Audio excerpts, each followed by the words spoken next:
Gambling is probably dumb. Like, you're going to lose. If you played for the rest of your life, you're going to lose money.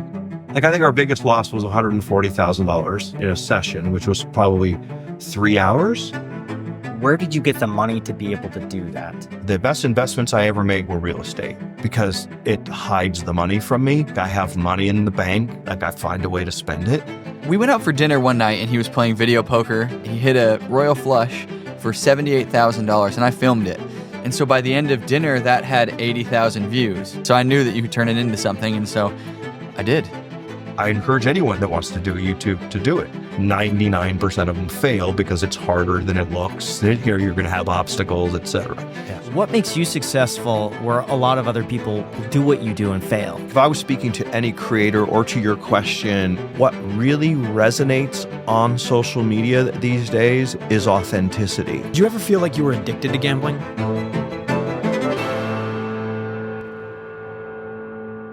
VegasMatt, you are known for winning or losing hundreds of thousands of dollars per hour. Welcome to the Iced Coffee Hour. Well, thank you. That might be a mild exaggeration, but I don't know. I mean, I have lost in a couple hours, hundreds of thousands of dollars, but not to disagree with you right out of the chute, but I'm just so sensitive about that. People tend to exaggerate. You know what I mean? Like, we gamble. I could even make it sound better. We do gamble millions of dollars per year. But hundreds of thousands per hour. I guess, are you talking coin in? Coin in for sure. But winning and losing, like, I think our biggest loss was $140,000. Actually, I know our biggest loss was $140,000 in a session, which probably 3 hours. So a lot of people see that and they wonder, where did you get the money to be able to do that? The amount of money, isn't really all that much. It's not as much as people think. And yes, we have some big losses and we've had some big wins and we keep really good records and we play as smart as humanly possible. Like, I think we put a lot of effort into like where we're going to play and when we're going to play. And we try to, minimize the house edge, which, on a slot machine probably runs anywhere from 5% to 15% of every coin in. If you played it for an infinite mathematical horizon, that's what you would lose, that percentage of your coin in. And so we do everything to try to like make those numbers smaller. But we were just talking yesterday, the updated number as of like yesterday, we're down $315,000 in approximately the last 18 months when we started really keeping accurate records. So what is 300 divided by 18? And you're a smart guys, what's like 20 grand a month ish is all we've lost. Give or take. Yeah. So now it's like, 20 grand a month. Like, that will sound like, that's nothing. But at this stage, especially, with all the revenue that we're making, that's just a cost of doing business. Now, sadly, the IRS doesn't see it that way, so you can't write off gambling losses against active income. But it's not really that much money, I guess is the question. So how I made it, I don't know that it's necessarily relevant. I mean, I was in sales my whole life. I worked really hard and I bought real estate and did some Airbnbs, and bought a property management company and had, some net worth south of 40 million. Yeah. What was your first job? My parents were awesome, rest in peace. And, really good example, hard workers, owned a small business together, an insurance agency. And so even though we lived in like an upper middle class neighborhood and we were far from poor, we were fine. My dad did well.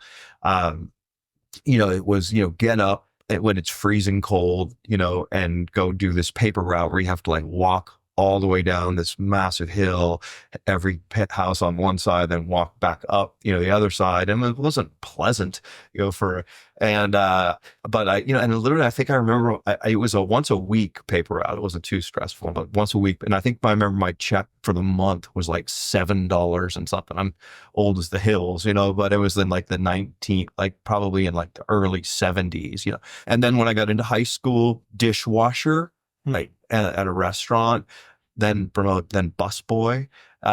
So like actual work, and then I went to college, got a degree in business economics. And then my first job was at a bank, a management training program at a small thrift and loan.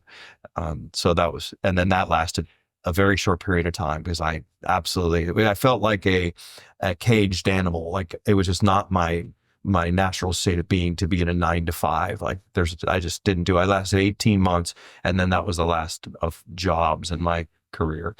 When in your life would you say you made that jump to being like, okay, like I'm doing all right to, okay, I'm doing well? Oh, that's a great question. I love you guys. Like, in fact, I've done some homework. Very impressive. So how much money do you need to live, right? You have to look at that. So if you need $20,000 a month, you need to have $240,000 a year after tax, right? I would imagine. Okay. So to get $240,000 a year after tax, and then it depends on what you're making on your portfolio, right? So if you have $10 million and you're making 5% on your money, right? You have $500,000, right? So I guess like for a long time, I that was a goal, you know, it's like get to $10 million and then you get $500,000 a year, and if you get an okay return on your money and you can live on that. So I would say when I hit around $8 to $10 million in net worth, I felt like I had actual money. Then there's like the next level is, can you fly private? You know, like, and then, which you probably wouldn't want to do because it's ridiculous, but I absolutely enjoy flying private. Like some of the casinos have planes, you know, and then once you do that, and then next day you're getting like strip searched, you know, going through TSA. That's never really happened, but you get the idea. Like, it's like, all this aggravation versus like driving up to the plane. It's like, but for that, you know, you need to have a net worth more like the one that the imaginary internet people think that I have. And that's one of my I still have goals financially. Like I'm still going strong at 61, not giving up. I want to get jet money. What was the process to getting from, let's just say, $0 to $10 million?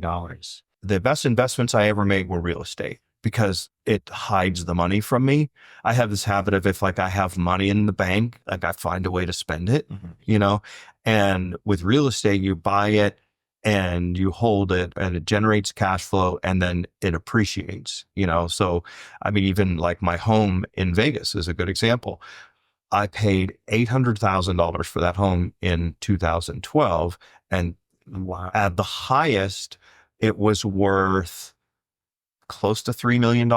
I think you mentioned this earlier. There's been a little pullback in the valuations here in Vegas. So I'd say now it's maybe 2.4, 2.5, 2.6, that range. But that's a pretty nice chunk of change just for living in a home with a $650,000 mortgage at 2.75%.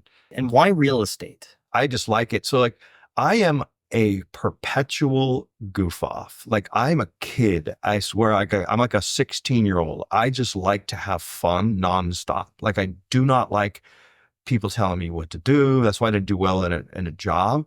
And so like I liked to buy, I bought a house in Lake Havasu because we used to love going to the lake when my kids were little. We'd go in Minnesota. So my parents' cabin. But at a certain point in time, I'm like, I'm going to get my own lake house, you know? And then that was when I heard about the concept of Airbnb when it was first starting. So we're probably talking early 2000s range, something like that. And I thought, hey, wouldn't that be cool to have a house that you could also just rent out short term, make money on it, and then also use it when you wanted to. Now, then I bought a place in Costa Rica, and I really like going to Costa Rica. So I started buying houses in Costa Rica and the focus there. And so it's another cash flow property. So my philosophy is like, buy stuff where you want to go. And then, so that was, I mean, maybe not the brightest philosophy in the world, but if I can somehow combine a vacation and a vocation, you know, do that. If it's something that's fun, that's always been my overriding philosophy. If it's not fun, I'm not doing it. Why not stocks? But really quick, before we go into that, you have to ask yourself the question, what does the future hold for business? Because if you ask 9 different experts, you're going to get 10 different answers from a bull market, a bear market. The economy is going to crash. It's going to surge. It would be very helpful to have a crystal ball. But until that happens, over 40,000 businesses have already future-proofed their business with NetSuite by Oracle, the #1 cloud ERP bringing accounting, financial management, inventory, and HR into one fluid platform. And plus, with just one unified business management suite, you have just one source of truth, giving you all of the visibility and control you need to make quick decisions. And with real-time insights and forecasting, you're peering into the future with actionable data. Look, when you're able to close the book in days and not weeks, you're spending less time looking backwards and more time on what's next. So whether your company is earning in the millions or even hundreds of millions, NetSuite helps you respond to immediate challenges and seize your biggest opportunities. Oh, and speaking of opportunity, right now you can download the CFO's Guide to AI and Machine Learning at netsuite.com. netsuite.com/iced. The guide is completely free for you at netsuite.com/iced, with the link also down below in the description. Again, that's netsuite.com/iced. Thank you so much, NetSuite, for sponsoring this episode. And now let's get back to the podcast. Why not stocks? I like stocks. I mean, I have a very balanced portfolio managed by, I try to just not pay attention to that, although I still like check Bitcoin stocks and everything like 100 times a day, like on my phone. But I have the majority of my money at like a big, financial place, and they just do it. And I have a lot of stocks and bonds and all that kind of stuff. So yeah, I certainly am not a financial whiz kid, but I've done okay for myself and I have enough money to go and gamble. Do you find that you also have taken similar risks with career or with other investments? Oh, absolutely. Now, so I had an interesting dynamic in that, like I said, my family was very stable. My parents were the complete opposite of me, and I think that we tend to be the opposite of your parents. I heard that and a long time ago, and I've gathered evidence along the way. Like, for example, EJ is the complete opposite of me. Like, I'm 61, and the other night I went out to Zook, till 3 a.m.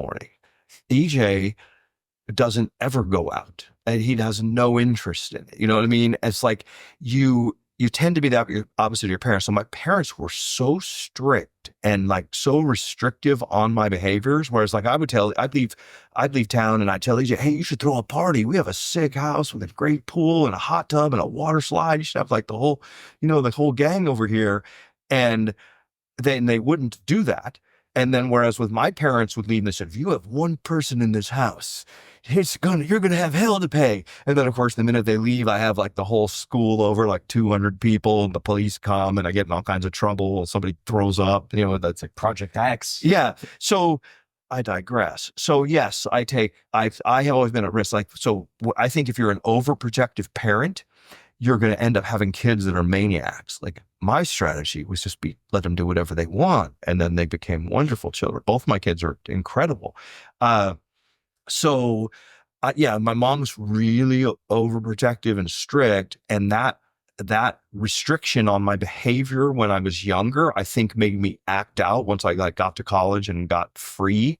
And so I'm a tremendous risk taker. And then also, because I'm not sitting here trying to rip on my parents, they offered an amount of financial stability. Like I think I'm very lucky in that if I ever felt like I had a problem and I was going to be homeless, I knew that would never happen. It was like, walking on a tightrope, but you have a net. Now I only used the net once in my life, and I borrowed $30,000 from him in like 1991, when I was like, so I was late 20s, just had my first kid. I just got upside down and I was in a real pickle. Credit card bills. What happened, man? I was involved in a business that just went tits up, and I had let my lifestyle get ahead of my income, or like, it was just doing things like, like you would probably recommend against, like I had a BMW 733, and a car phone, and like when they first came out, like the built-in one with the antenna on the back with a $1,500 a month car phone bill was very important. And then just all of a sudden my income went from like $30,000 a month to zero. And it just overnight went to zero. And I was like, it took me a minute, to let my lifestyle calm down and realize that, this is a problem, regroup, refocus, find something else to do. And I just got into this, what seemed like an insurmountable amount of debt at the time, and I just said to my parents, I said, hey, I just need to borrow some money. And so like my point is that I was willing to take more risks because I knew I had a safety net. Like I said, I'd never really leaned on it because they were the last, like it was like the worst thing in the world asking my parents to borrow money, but I knew I'd never be homeless. So I was willing to take more risks. Yeah, that makes sense. How difficult was that to readjust your lifestyle? Very difficult. But I think it's what made me who I am. Like I can, you can knock me down. Unless I don't ever get up again, like I'm going to come back stronger than ever before. And that's what I always did. So I was pretty into personal development, and I had learned about goal setting and all that kind of stuff. And one of my favorites was Tony Robbins. And so when that happened, I was so depressed. So I was like, after I got done feeling sorry for myself, and my wife said, like, well, okay, what next? I really like Tony Robbins. And I said, well, I want to go work for Tony Robbins because I think the guy's awesome. And I've been to one of his seminars. And I go, wow, the guy's like the best speaker I've ever heard. So I just kind of put that out there that I was going to work for Tony Robbins. And I found a franchisee, friend of a friend, who he used to have these franchises up in Oregon. And I moved to Oregon, worked for Tony Robbins, got my headspace back in order. And then I ended up getting a job selling like videos, producing videos and stuff for that industry, so I kind of became a vendor, which kind of distanced me from it a little bit. And I did really, really well at that too. Like every time I made any kind of career change, I always ended up doing better. The most recent of which now all of a sudden I'm a YouTuber. And thanks to my son and my partner, WBG, Robert, these guys are brilliant. We all have incredible work ethics and we're doing quite well at this because I'm putting the same 18 hours a day, focused intensity, all the things I did my whole life into doing this. And I encourage anyone that wants to do YouTube to do it. Everyone always wants this. There's 100 channels that start every single month. It's just like everything else. 99% of them fail because it's harder than it looks. You're going to have obstacles, etc. Yeah. So that seemed like it was your biggest net worth swing in the negative direction. What was your biggest positive net worth swing in your life? I don't know, probably when I inherited my parents' money. I mean, that's kind of sound kind of lame, but I'd say like about half my money came from my inheritance. I inherited a big thanks to my parents working hard their whole life, being smart, probably investing like you. My dad would never have bought a Starbucks in his life. I did inherit a few $1,000,000 and that was really helpful. That lead towards the retirement, or was that post-retirement? No, it was post-retirement. I had saved a few $1,000,000 and I had a bunch of properties myself, but then you layer on another few million and then all of a sudden you're really comfortable. But then I'm so glad that I didn't just sit there and lead like this comfortable life and go out with pasture, like try to, how can I play video poker every day and, lead a small life with like $10,000 or $15,000 a month budget to pay my bills. This is the greatest thing that ever happened because I'm like rejuvenated and I'm literally working as hard or harder as I've ever worked in my life and helping my son, get financially independent.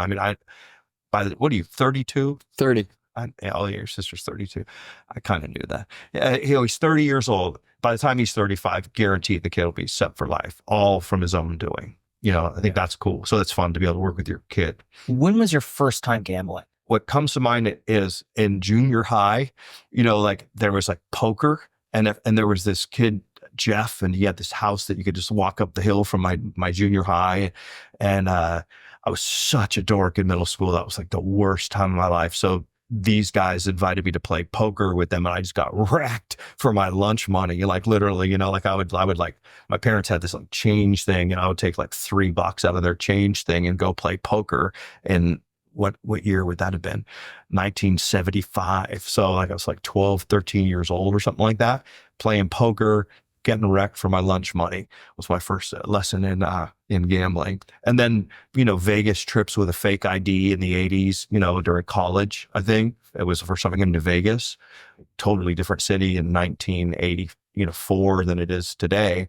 And I used to live in California and we would go to Vegas a lot. Like, we even bring the kids to the Aladdin Hotel and, and my wife and kids would be down at the pool, like in diapers, and I'd be down there playing roulette. Go, come on, 17. Do you think it's hereditary that you have like a fixation with gambling that maybe is like, genetic to some degree? Or like there's a reason maybe you were drawn to it more than like the average person?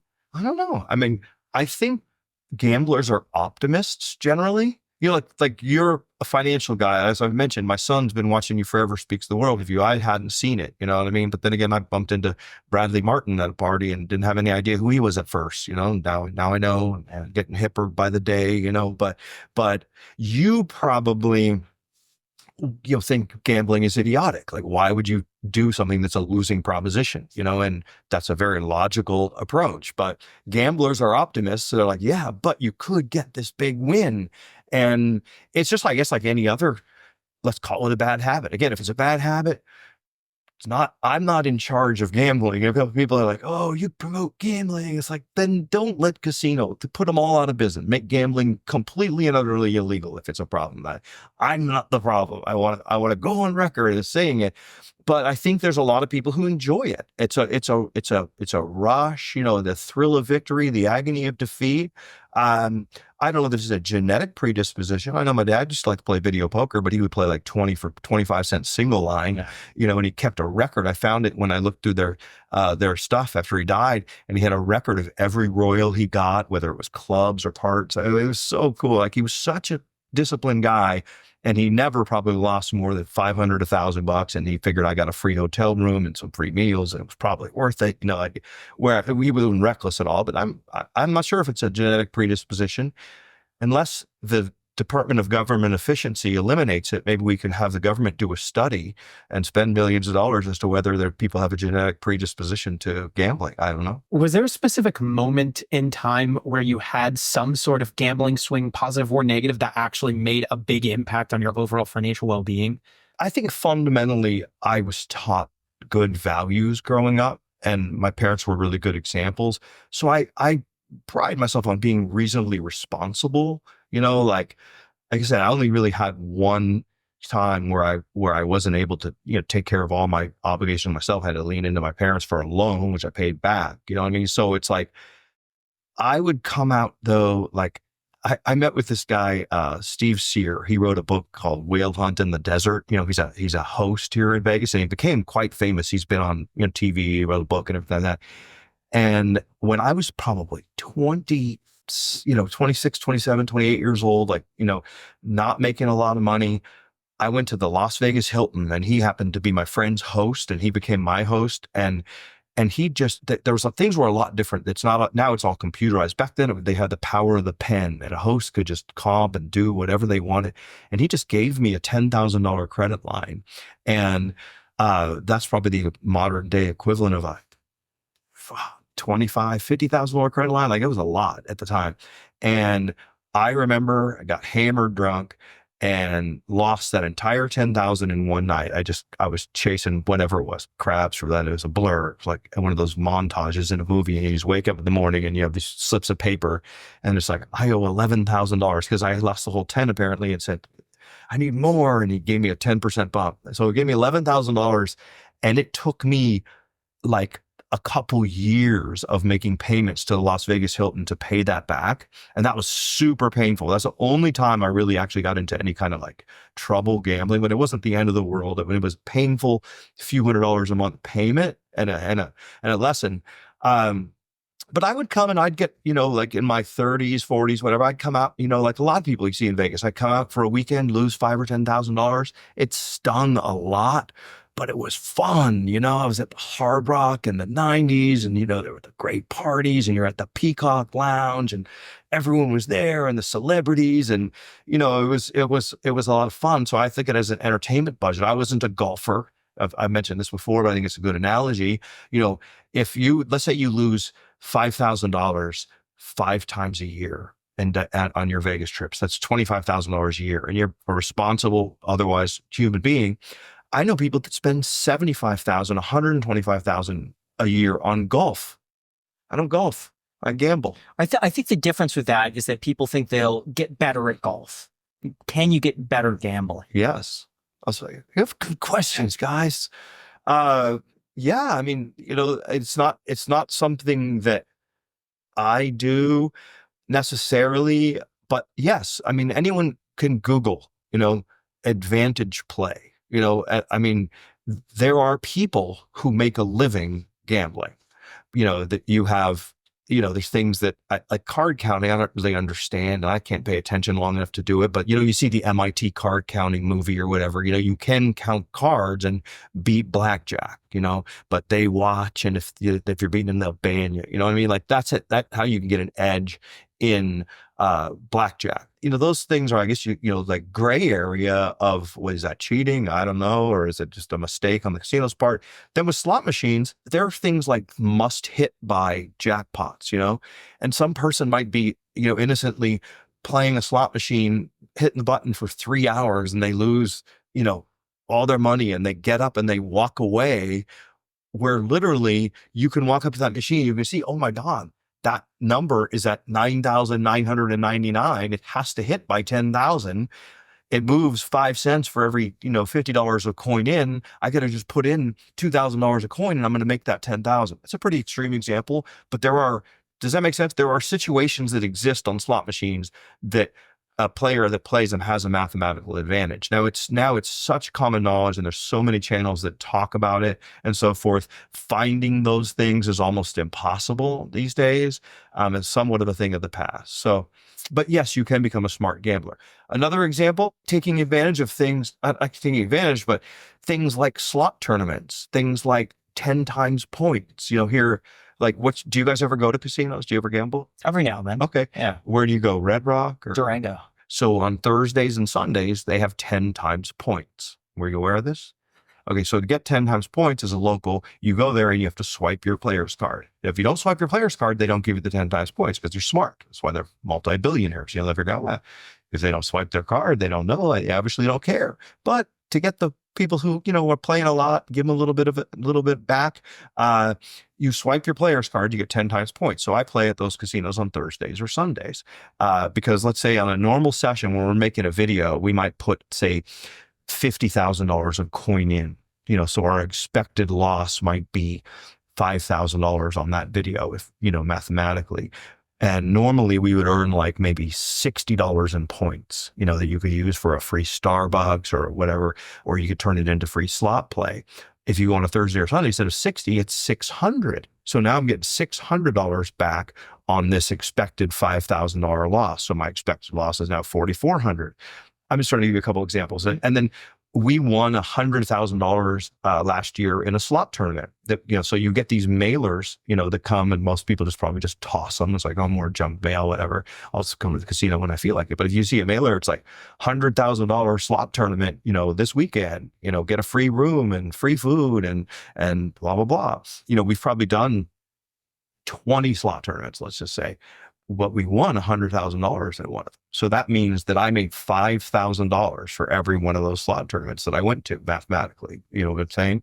So the answer is emphatically yes. There are smart gamblers and they're just like flat out people that are they might as well just burn their money. But before we get into that, let's be real here. Being an adult has its high points. You can eat ice cream for dinner. You can play video games whenever you want. You can even eat ice cream while you're playing video games. But in actuality, it's not all fun. You have to do your taxes, figure out what's for dinner every night, and of course, worst of all, schedule doctor's appointments. But at least for that one, there is our sponsor Zocdoc that makes adulting that much easier. For those unaware, Zocdoc is a free app and website where you could search and compare high-quality, in-network doctors, choose the one that's the right fit for your needs, and then click to instantly book an appointment. We're talking about in-network appointments with more than 100,000 healthcare providers across every specialty, from mental health to dental health, eye care to skincare, and so much more. You could filter for doctors who take your health insurance, are located nearby, are a good fit for any medical needs you might have, and who are highly rated by verified patients. You could also see their actual appointment openings, choose the right time for you, and then click to instantly book a visit. Plus, Zocdoc appointments happen fast, typically within just 24 to 72 hours of booking. You could even score same-day appointments. Seriously, guys, I recommend you try out Zocdoc. It really does make the process of booking appointments that much easier. In fact, I know a lot of people, they get injured or they get sick and they don't even schedule appointments because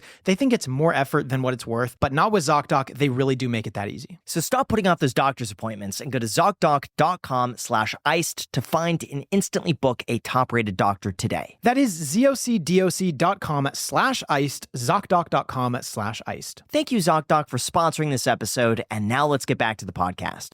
So to explain what's happening, because we got a couple things going on now, we're gonna start talking about the business, and you run Absolutely. and manage the business. You're also a son. You're in the videos. This is EJ. Everybody, you're probably familiar with him. Yeah. We also were talking off camera. Graham got gifted a 6-figure necklace. We don't know exactly how much it cost, but he got gifted it from Liver King, who it was gifted to him from Kyle from Nelk. Oh, Yeah. And then it was gifted to Kyle from Steve will do it. Steve Will Do It. And so it's kind of followed this just ownership thing. And Liver King gave it to Graham with the contingency of Graham having to give it away to someone else at some date in the future. That's the one contingency. Yeah. Graham, how many times have you worn this necklace? Never.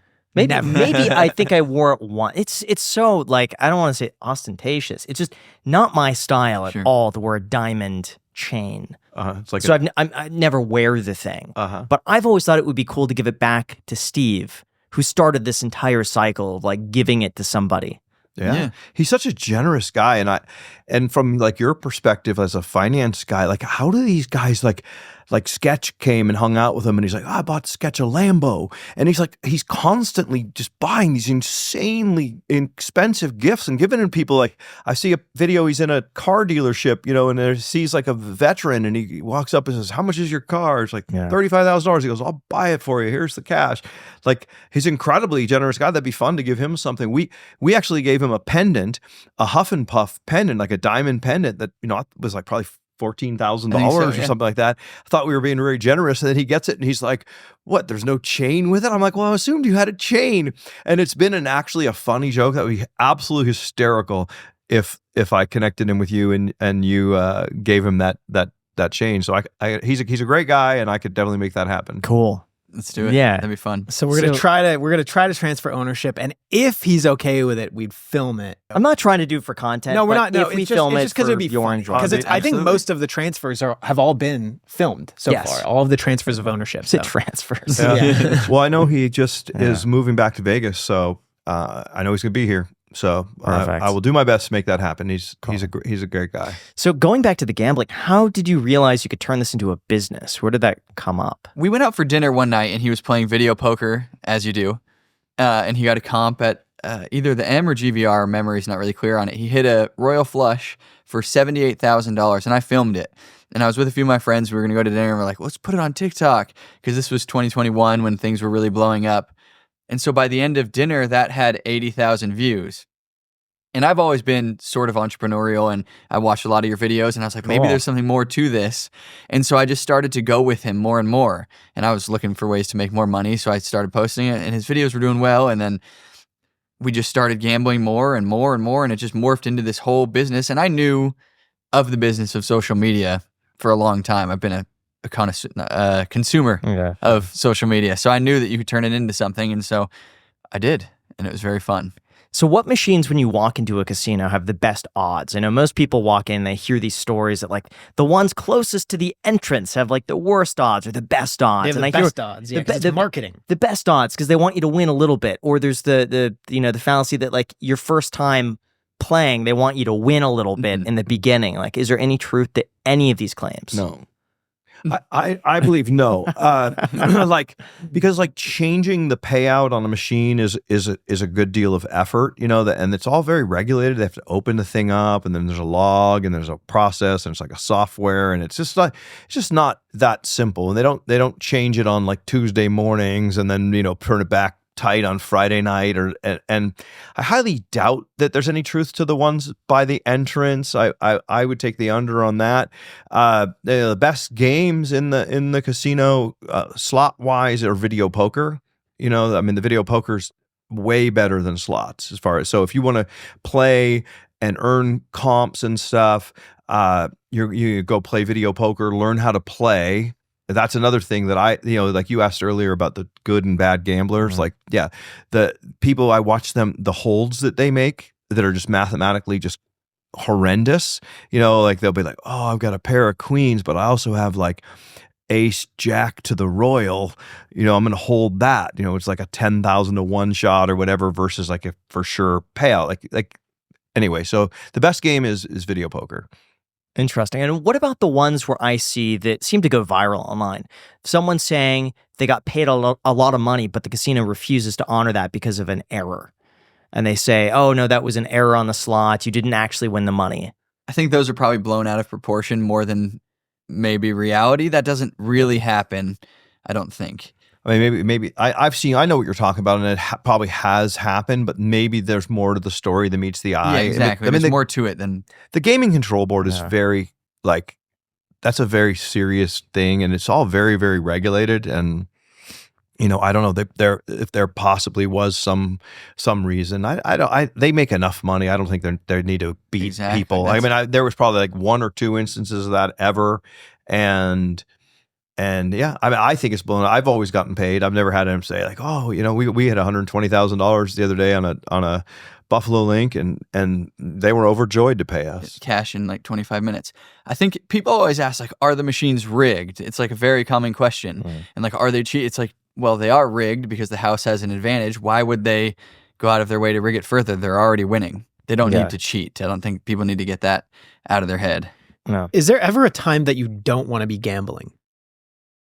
Sometimes I would get tired of the losing, like, I mean, one of the my friends said, that's been a gambler full time forever, said, winning streaks and losing streaks always last longer than you think is humanly possible. So it is a very streaky business. It's the math is the math over an infinite time horizon, but sometimes you can sit down at a machine and it'll be very hot, and then sometimes you can sit down at a machine and you just can't win anything. So like if you have like 3 or 4 days in a row where you lose $15,000-$20,000 and you just can't seem to get anything, and it gets frustrating. And I've had my moments where I don't feel like gambling, but still to this day, like last night we were just talking about at the break, I went out to Red Rock and just gambled for entertainment. Wasn't filming or anything. People walking up to me like, where's the crew? I'm like, oh, I'm just here goofing off, playing Baccarat. Yeah. That's it. So how are the machines though for slots designed to keep you playing? Because I've noticed there was one machine that really bugged me a while ago. It was the balloon one. I lost so much money. It was Resorts World, and they had this one slot machine that you put money in and you hit like certain things and it made the balloons like get bigger and bigger and bigger. We talk about that a lot. Yeah. Perceived progression or persistence. So the animation on the screen, the balloon will get bigger, the sparklers will get more full, the piles of gems will get bigger. It doesn't mean anything. It just means that bonus hasn't hit in a while. It's not more due than it was before when you started playing it. Oh, really? It just means it hasn't hit. Essentially, it's what it means. It's just a fun gimmick for people to think that they're closer. It's a visual representation of We've lost a lot of money chasing that as if that was real. It's not. There is real persistence on some machines, but not those animated. So how can you tell if it's real versus fake persistence? You were saying a guaranteed payout of 10,000. If someone wanted to walk around for like 3 weeks straight to try to find a slot machine that has a guaranteed payout, like how could they differentiate that? Well, they'd be competing with about hundreds and hundreds of people that just like walk around the casinos nonstop looking for these, 6 or 7 plays that exist. Yeah, you could go to a machine. Like we could sit you down next to a machine and I'd say, watch how many people come by here and poke this. Like every 2 minutes, somebody will come and poke it. You can Google advantage play, but like I said, it's very competitive and there's not really any money in it. It's the discipline it takes to make money at it. Again, it's like everything. You'd have to be so smart and work so hard. At this point in time, like it's getting harder and harder and harder as more and more people know about it. And a lot of casinos are taking out all of the advantage play machines out of the casinos anyway. And even if you play something that is in an advantageous situation, you can still get completely and entirely wrecked. Yeah, just because you're a 1% favorite doesn't mean you're going to win money every time. You can still lose $50,000 easily. So, is there a certain machine that you should play, or are the odds better on one machine versus another? How could you tell that as a player? Slot machines or the slot machines? Just play the ones you enjoy. I think that's what we should preach here is whatever you're having the most fun on, play that. And you're never going to get an advantage on it. Playing high limit is another example. Sometimes the household will be 2% less if you play in high limit. So if you're betting $5 a spin and you're max betting a machine on the regular floor, but you can go into high limit and the minimum bet's 5, play there because the household might be a little bit less in high limit. And how do you know when to walk away? Well, we never do. Well, I mean, that's, there's like literally, like those brochures in every casino, like, call 1-800-GAMBLER or whatever it is. I mean, it's like any addictive behavior, how does you tell the alcoholic when to leave the bar? I mean, the reality is bars are still legal. Like it's been kind of an interesting topic. I mean, because whenever you're talking about anything controversial, it's like, well, who ultimately there's self-responsibility, right? Or is the government in charge of everything that we do? No. What we do for a living, if we gamble, if we drink, if we do drugs, it's like, oh, well, if it's bad, it should be illegal. And then I'm not, that's not how I really roll, but the answer is how to walk away. if you're losing too much, if losing money, you're playing with money you can't afford to lose, that's a great time to walk away. We're in a really great situation now in that, we have YouTube revenue, we have merch revenue, we have, endorsement revenue, we have, we can't lose anymore. So that's kind of fun.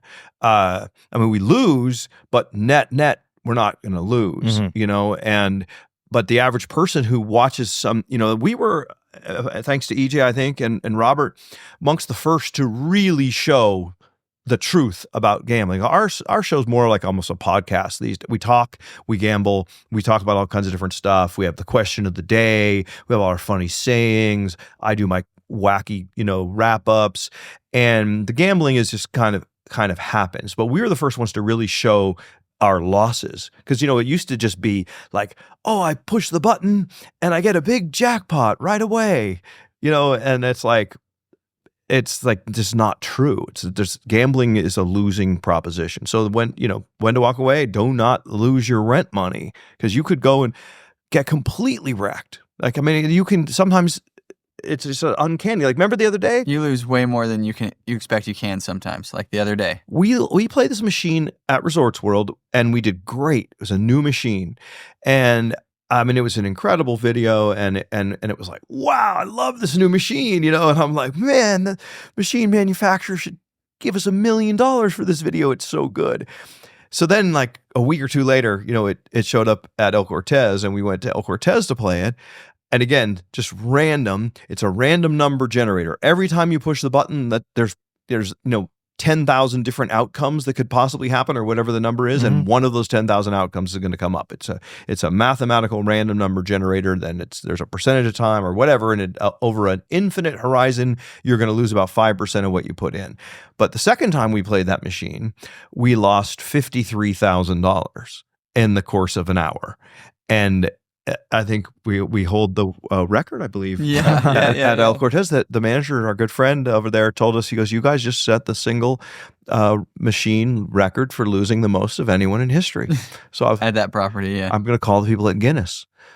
Not the bigger. So I've always been curious about this, slightly off topic, but when you press the number, or when you press the the go on the slot machine, is every time randomized, or is it like preset where it's like the 7th time this gets clicked? So the way I've learned to think about it is, if you imagine a giant roulette wheel with, like you said, 10,000 different outcomes. Yeah. Every time you push the button, you're spinning that wheel, and you can get one of those different outcomes. So you can get the 0 outcome an infinite number of times, or you can get the spectacular outcome 7 times in a row.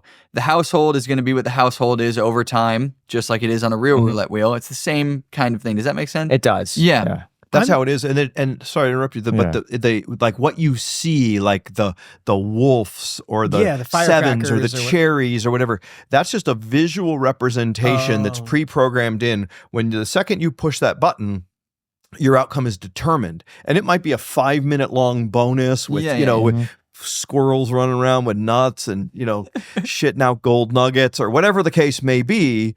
I don't know if you can swear on this, but that was trying to be funny. But my point is that was predetermined, that you're going to win $17,412 and the greatest bonus in history on a $1.20 bet. That's the 1 in 10,000 on the roulette wheel outcome that comes up like every 30 days, maybe. But it's generated when you push the button, because in theory you could randomize it for future. Right? Like you could say the next 10 things, like when you get the 10 free spins, it randomizes as soon as you press that one button that one time, it knows you're going to get 10 free spins. And it also then randomizes the 10 free spins at the exact same time. Probably. You could invite someone from Aristocrat or Light & Wonder or IGT or one of the different ones. There's a bunch of different manufacturers that make the machines who really, that would be the real person to ask. Because like, that would be interesting. As a disclaimer, it's like, I don't know. We don't know everything, but I've been told what the answers that we're giving you by people that I believe know what they're talking about. And I believe it's a random number generator, and it's completely and utterly random. And I believe that it's all very regulated, and that's how it is. And I think your roulette analogy is really, really good. There's 10,000 possible outcomes. Push a button, it's like, boom, oh, that's what it is. And then the rest of it's just fluff. Did you ever feel like you were addicted to gambling? I don't know. Possibly. I might also be addicted to sugar. I don't know. I really, really enjoy it. it's a rush. It's like maybe for some people it's snowboarding. EJ's quite a good snowboarder. Snowboarding is fun. Or coffee, or sex, or alcohol, or what else do people get addicted to? That gives you that dopamine is kind of a trendy thing on my news feed. Like it's like what gives you your dopamine? Your phone. You could be TikTok addict or whatever. Like, so the government's going to make that illegal too. I mean, eventually it's like, hey, people, use your head. That's like, I don't know. Yeah, be responsible. Be responsible. But addicted is kind of a bad word. I'd rather not be addicted to something. I just love it, gambling. Like if I'm bored, like I'll go the gamble. Other day when we were in Arizona, because my sister's having a baby, we were there, and it's like, well, what do you guys want to do? I mean, it was Thanksgiving. It's like you see these people you haven't seen in like 4 years. Nice people, had a great time, had a great meal. A couple cocktails. We talked about everything, and it gets to be like 7 o'clock because like we started doing the dinner, the Thanksgiving, like noon. It's like 7 hours later. It's like, what do you want to do? Like, I don't know. There's a casino like 12 minutes away. And so we went to the casino and had fun, Like, did you film that one? No, me and EJ just went over there and my daughter, and it was awesome. We played a bit, and then EJ, he thinks he's really good at blackjack, and so we go and we play blackjack, and there's a really nice dealer, and he's just getting smoked. What you? I mean, not smoked. You and I mean, we were splitting. We lost, I don't know, 2,000 between the two of us over that time. It was kind of dumb on Thanksgiving. It's like, because that's like $2,000. You could go invest in a mutual fund, right?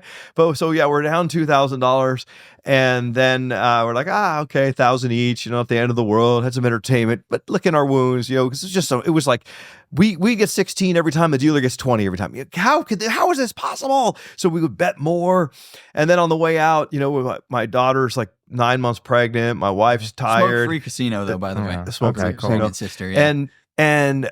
And then I'm like, one more machine. And then I stopped by this machine and I just put $800 in. I don't know why. I probably had like 4,800 in my little bankroll, and I put 800 in there. First spin, $20 spin, dropped a $5,400 jackpot. Wow. Walked out of there, winners. Great Thanksgiving, a little hour with the family. It was fun. Net made $3,400. Gave EJ his $1,000 back. Gave my daughter a few $100. My wife a few $100. It was beautiful. Like, that's a happy gambling story. Now, the bad gambling story is, I lost my ass and I can't afford to pay my rent. That's going to happen if you don't get lucky. If you don't get lucky, like I could totally afford to lose $2,000. Yeah, even if we left there losing 2,000, it would have been completely fine. I mean, it's dumb. Don't get me wrong. Like, gambling is probably dumb. Like, you're going to lose. If you played for the rest of your life, you're going to lose money. But if that entertainment, that rush of like, oh man, a double down. Oh, I was betting 100. Now I got to put another 100 out there. That excitement, I think, is what keeps people coming back. See, I see you, and you seem to be very, responsible in terms of the amount of money you have versus the amount of money you gamble. It's never something where like it's actually going to make an impact on your financial well-being. But then I also see these other people, like I know there's like Togi and there's like Steve Will Do It and these other, gamblers where it seems like, like they actually make some questionable choices relative to their overall financial stability. Like Togi, I know, like will gamble like $2 million. Now I like look at his views. I look at the ways he could be possibly making money. I'm like, I feel like this is really unaffordable or unsustainable at the very least. Like, one of the things I've learned, EJ, I really need to let you talk more, but I like to say things to people directly. Like, I would never, like, I've met every person you just mentioned. I've met them all, and I was at Red Rock, and Togi. They came and sat down next to me because I remembered him from a stream we did with Steve. Very nice guy. That's all I could say. I agreed, like I said with Steve, like, how does he afford to buy everyone a Lamborghini? Like, I mean, I make a lot of money. And I would have to really love someone, or whatever. Like I'd buy EJ a Lamborghini. I offered him, he didn't want it. But I'm not going to go around like buying everyone Lamborghinis and I see like those guys, like Dana and Steve and them, they have some insane swings, Well, Dana, I mean. Well, Dana's got obviously a Billionaire. massive net worth. I don't know enough about what these guys do, but I'll tell you what, they seem to be having fun. And as long as they're not hurting anyone or whatever, I don't care what they do. I wish I had the balls, or I wish I was 25 and had 20 million followers and, went and did what I enjoyed every day. So God bless them. But yes, some people seem to gamble a lot. What were you going to say on that topic? Yeah, I was just to say those guys are nice and they're having fun. And they're young too. I think that they can take bigger swings and they're building a brand. And so hopefully they're being smart, which they probably are. Do you ever worry about glamorizing gambling? Well, we don't. You can see we wear merchandise. Yeah. Our most popular shirt is it says Sando on it, which means shit sandwich. And basically, it's the most relatable thing that we've ever branded because people understand that you lose. And we show 65% of the time that we lose our ass. But we have fun and we encourage people to be responsible and not play with money they afford to lose. And another thing we always say is idiot. Like we always call each other idiots because we're losing. And I think people understand that you're going to lose if they truly watch our show. If they watch reels, sometimes maybe they'll think, oh, he just won a bunch. But I mean, we have a series right now where every 10,000 subscribers, we're betting 8,700, 8,800 until we get to 1 million.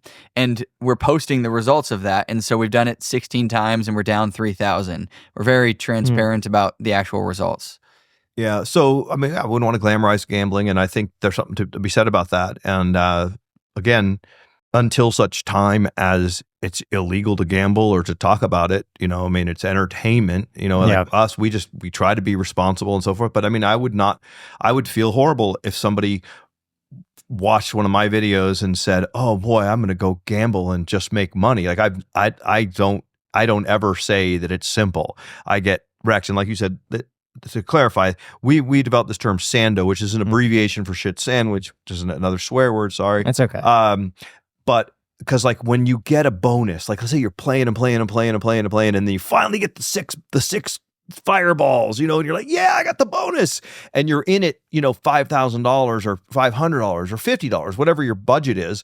And then the bonus is one of those bonuses where it's just like absolutely nothing. It's like a $2 bonus. Like the other day I was playing $50 a spin and I got a bonus and it was like $8, and I was like, that is a Sando. Okay. And like you said, that so we talk about that. Like the gambling can be brutal. Yeah. And it also seems like people are just trying to remove agency from the individual now. It's like everyone's a product of their environment. If you watch gambling stuff, you're going to go and become a gambler. If you go do this, if you watch this sort of stuff, you're going to go and do this, and you're going to become a degenerate in that. But I think what you guys preach is the right way. It's like, well, hopefully they're not. We tell them to be responsible, but at the end of the day, it's up to them. If they have a problem, hit up the regulators, not like the actual, Yeah, we're just having fun. I mean, I watched Scuba Dan and Ocean Ramsey and all these cool people that swim with great white sharks and tiger sharks and just all you got to do is push their nose and they go right away, but I'm not going swimming with any sharks, so I mean, it influenced me to do that. For me, I will say I watch my favorite ones are the blackjack and baccarat TikToks that you do. Those are my favorite.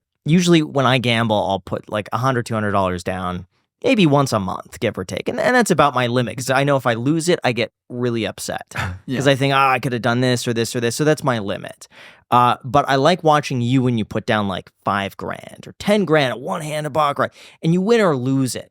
Or you'll lose the 5 and be like, all right, let's do another 5, make it back. It tempts me. So like I've never done it, but it tempts me to be like, you know what? It'd be fun. Well, put like $2,000 down and just see what happens. The reality is it is kind of fun. And here's what happens though. Like, look at this city. The casinos win. Oh yeah. And no matter what you think you've figured out, you haven't. Because like we sat down yesterday on a live stream. We were doing a Cyber Monday live stream and we we bet banker, okay? And in Baccarat, there's player and banker. We always bet banker because it's going to win slightly more percentage of the time. There's a commission and whatever. And then I think there's like a 1.5%, 1.1% advantage to the house, okay?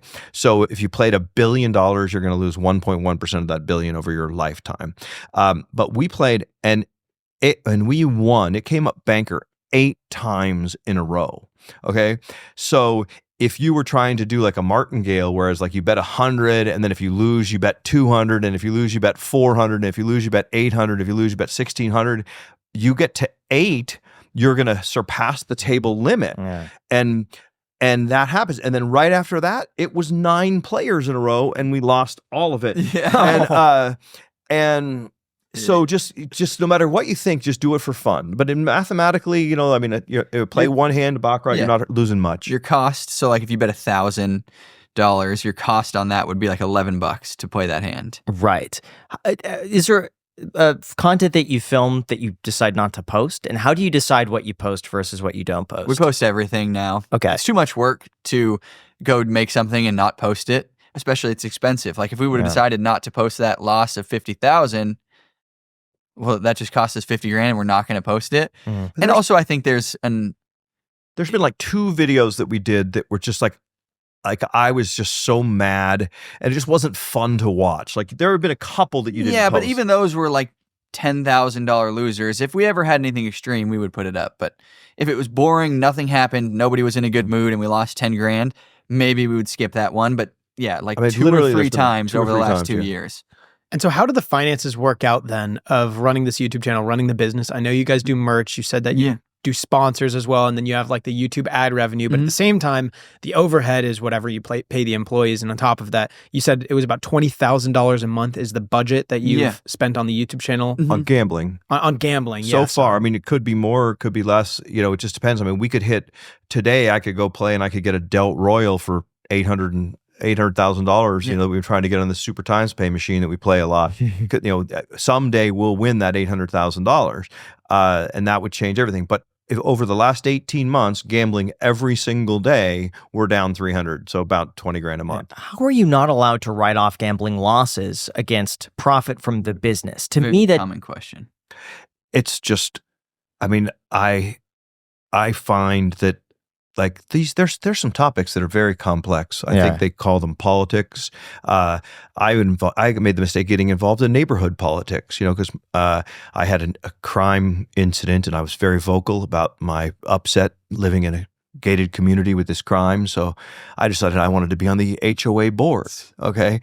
And that was like, you know, a decision that I soon learned to regret because you're just faced with like decisions where you can't please everyone. But the IRS is something that I'm not a huge fan of the most complex, you know, documents, or what's it called? The rules of the IRS, you know, it's so complicated. How do you know what is and isn't? And, you know, you write it off and, you know, people get audited and it's like, I'm not positive it's the best strategy for getting money out of our populace, but it is what it is. And according to the IRS, and a good accountant, and again, check with your own accountant, but it's just how it is. You cannot write gambling losses because then everybody would say, okay, I have a YouTube channel. Now, possibly if you can prove that you do have legitimate income, like not, because otherwise every person in the world will just come to Vegas and lose $100,000 and say, I filmed it and I'm going to write it off. So obviously you can't do that. But I think there are people like us, like, it is a legitimate cost of doing business, and we have active income that we're paying huge amounts of taxes on, and it is a write-off. But it's actually there are some people that are doing it and taking it through the tax courts right now. So it'll be interesting to see how that works. In the interim, we don't write that off because I just don't want to take any risk. I'm weirdly conservative as a person. Yeah. That makes sense. I mean, I understand it, and you're right. I think everyone then would just film their losses, post it on TikTok, and say, well, I was starting a business, and giving him ideas. Yeah. And are you guys open to talking about like the revenues and the numbers of the business, or is that more? Right now, I mean, we're the number one in the space, you know, thanks to EJ being brilliant and us being really, really hard workers, and, you know, way smarter gamblers than most, we've done incredibly well. And I encourage anyone who wants to get into anything to try it and go ahead and give it a go. In the beginning, you're going to go and gamble. You're going to film it. You're not going to film it as well as EJ, even though we just use an iPhone and a basic mic, and that's no big production value. You're going to film it. You're going to lose, either not much money if you're betting really small and no one cares, or let's say you're betting enough money where it's interesting. You're going to go and you're going to make a video and you're going to lose $7, $10, $15, $20,000, and you're going to get like 4 views, and you're going to have to do that until such time as you develop an audience. Now, how do you develop an audience? I think that's a bigger and better question. Like, why do people watch us versus there's hundreds and hundreds and hundreds of slot channels out there. Everybody has a slot channel now, but there's only like 5 or 10 that, really have a decent audience. In terms of percentages, if there's a pie, this is the question. Mm-hmm. Love the pie, what Jack. percentage of the pie would it be sponsorship revenue versus YouTube AdSense revenue versus merch revenue? YouTube revenue would be 70%. And then merch and sponsorship revenue would be the remaining 15 each. So yeah, they're about the same. Yeah, and those numbers are subject to change because there's some sponsorship deals that are starting to come our way that people are offering us money that's really hard to turn down. I'm imagining that you guys are having casinos and stuff like that offering money that is just exorbitant. I mean, the casinos are, starting to finally come around. That's a fascinating discussion as well. I mean, there was a time where I literally got trespassed. Like they held up the little T to the camera. It's like, you are hereby under section 19246 getting trespassed in this casino or whatever. And it used to be that, that you couldn't film, you couldn't take a picture in a casino, and now we just did an event at a casino where we had, over 1,000 people come to the casino, and the casino was absolutely thrilled to have us there. And we get inquiries on the daily from casinos, like, when could you come to our casino? When could you come to this casino? And so forth. So it's really cool. It's starting to happen, but the casinos haven't really thrown money at us. The slot machine manufacturers, I think, are another avenue that would be really intelligent to reach out to us. We have a lot of influence. I mean, how many people altogether watch our videos? Like, do you have any stats on that, or like how many views do we get a month, or how many total subscribers? I don't have any idea. A lot. I mean, long form video views in October, we did 5.7 million watch hours. And I think that was from a total audience of over 4 million individuals, I think. I'd have to look, but. So 5.7 million hours, 4 million gamblers watched us gamble. I got a call today from a place. I saw an unknown number, and it was a 702 number. And for some reason, I was curious, and I had a feeling it might be important. So I returned the call, and it was a hair salon. And I randomly we were making like a joke about like something, and we talked about nose hairs. And I said that there's this place in town that like does a nose hair waxing. And I mentioned it by name, and the owner called me because he's like, I've had so many people that have come in here or talked about that you talked about us on your show. And it was literally Jack, you could go there. A throwaway little tiny line on one video ages ago. I mean, it's like, it's incredible. So like casinos and those kind of places, it's like 100 people a day come to see us and take a picture with us and say hi if they find out where we're filming. It almost becomes like impossible to film because so many fans who we all love and adore and so forth come to see us. But the amount of money that these casinos can make from having influencers or whatever there, it's getting to the point where they're really starting to get it. So I think those pie charts will change dramatically over the next couple of years. It's really exciting to watch how it grows. What makes you successful where a lot of other people will do what you do and fail, or they'll get 4 views? I'm dying to let you answer that. And just because he's awesome, a hard worker, smart as heck, and it was just like his mother. And then my other partner, Robert, is a genius. And anything else that you can think of? There's so much. There's so much that we do that we work hard on every day. Thumbnails, titles, the production quality, the sound. Like, we will go out of our way to go to a casino that's slightly quieter than another, just so if somebody's watching it on a big TV, it sounds better when they're looking. Like, we get into that level of detail, but he's so good. He's so funny. Stop it some more. He loves gambling, and like, if we didn't have the cameras rolling, we'd be doing it anyways. And I think that shines through. There's a lot of stuff, like detail stuff, that we work very hard on, but also it's just, we have a lot of fun and we enjoy it, and it's what we would be doing anyway. And I think people enjoy being a part of that experience. Thank you very much, son. Very nice things you said. Almost teared up there. You know what it is? I think if I was speaking to any creator, or to your question, I think in everything, and the algorithm that runs the little, the world of social media these days, that shows you what you want, and they seem to know, your phone knows you and stuff like that. Like, the algorithms are so smart these days. And I think what really resonates on social media these days is authenticity. And that's, like you said, so like, I authentically love gambling. I authentically am a joker. Like, we authentically do have a really cool father-son relationship. A lot of people admire that, we like each other still. We work together every single day. I'm the old guy, he's the young guy. Then we have the smart guy. Like, the three of us together, that's our show. It's not me, it's the three of us as a unit, and just the banter and the dad jokes and the talk about, the 70s and 80s trivia, and him not having any idea what we're talking about. And, we have an audience that authentically relates, and they like us because we're real. So like, people do, it's hysterical. Everything we do, people copy. Everything. Like, we'll play a machine, or we'll do this, or we'll do a certain thing on this, and then next thing you know, other people are doing the exact same thing. The problem is that was our thing, and then if you do it, it's just you trying to be me, and you can't be me because you're you. You know what I mean?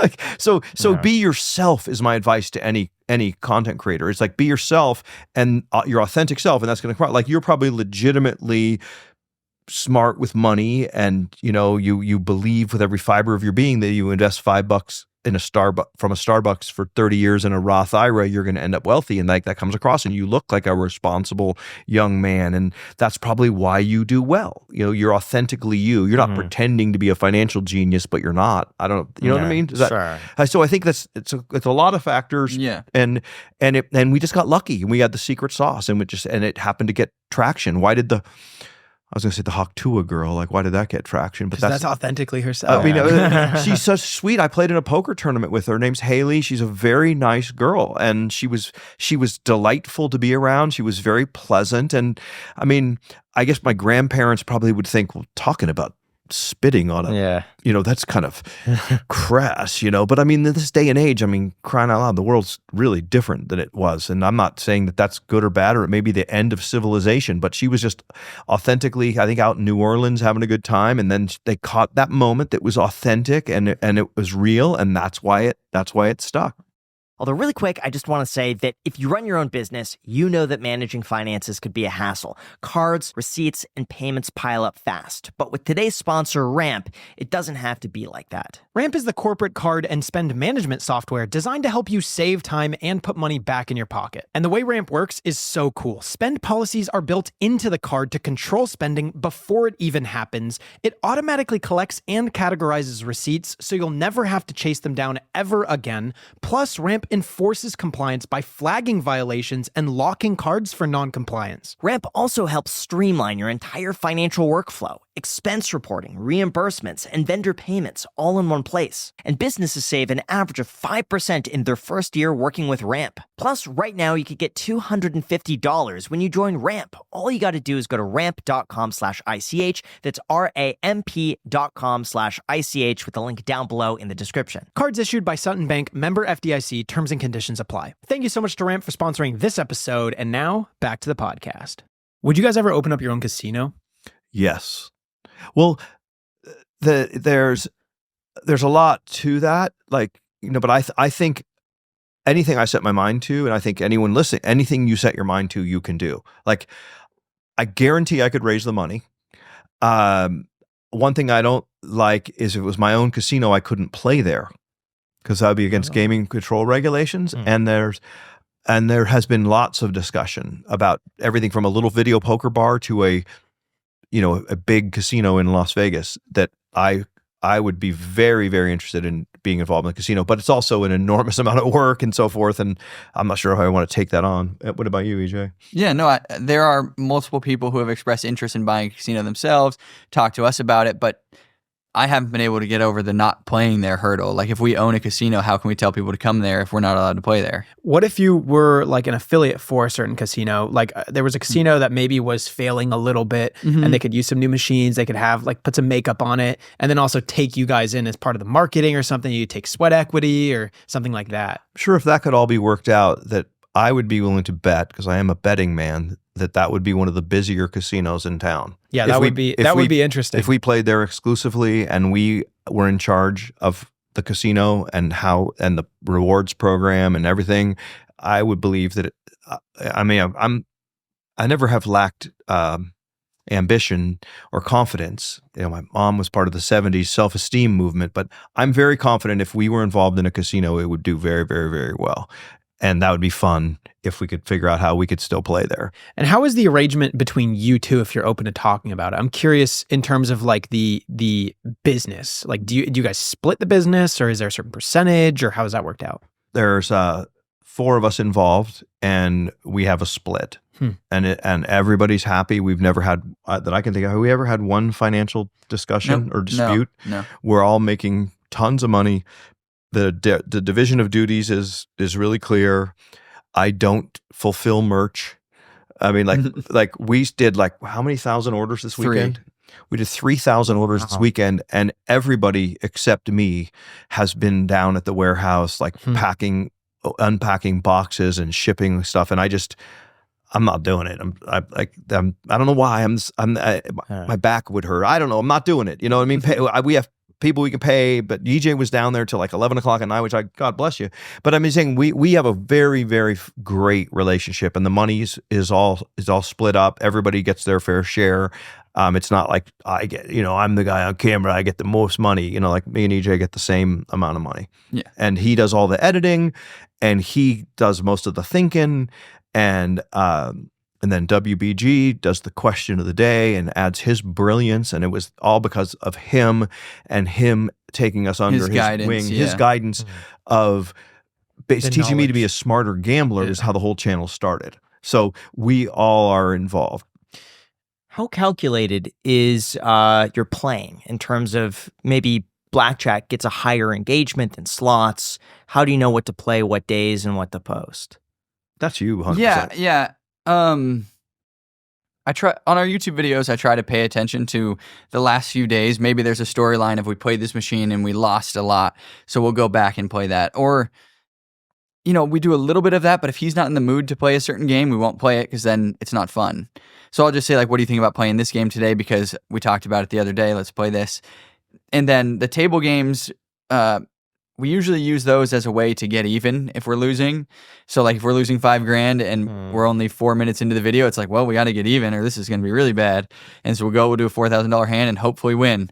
And it's called the get even or get even worse. We have shirts about that. Yeah, get even or get even worse is our slogan on table games. And then short form table games are just easy because you can tell a story inside 60 seconds, which is hard to do on a slot machine. But we don't play craps because EJ finds it very difficult to capture the dice and make the viewing experience be any good.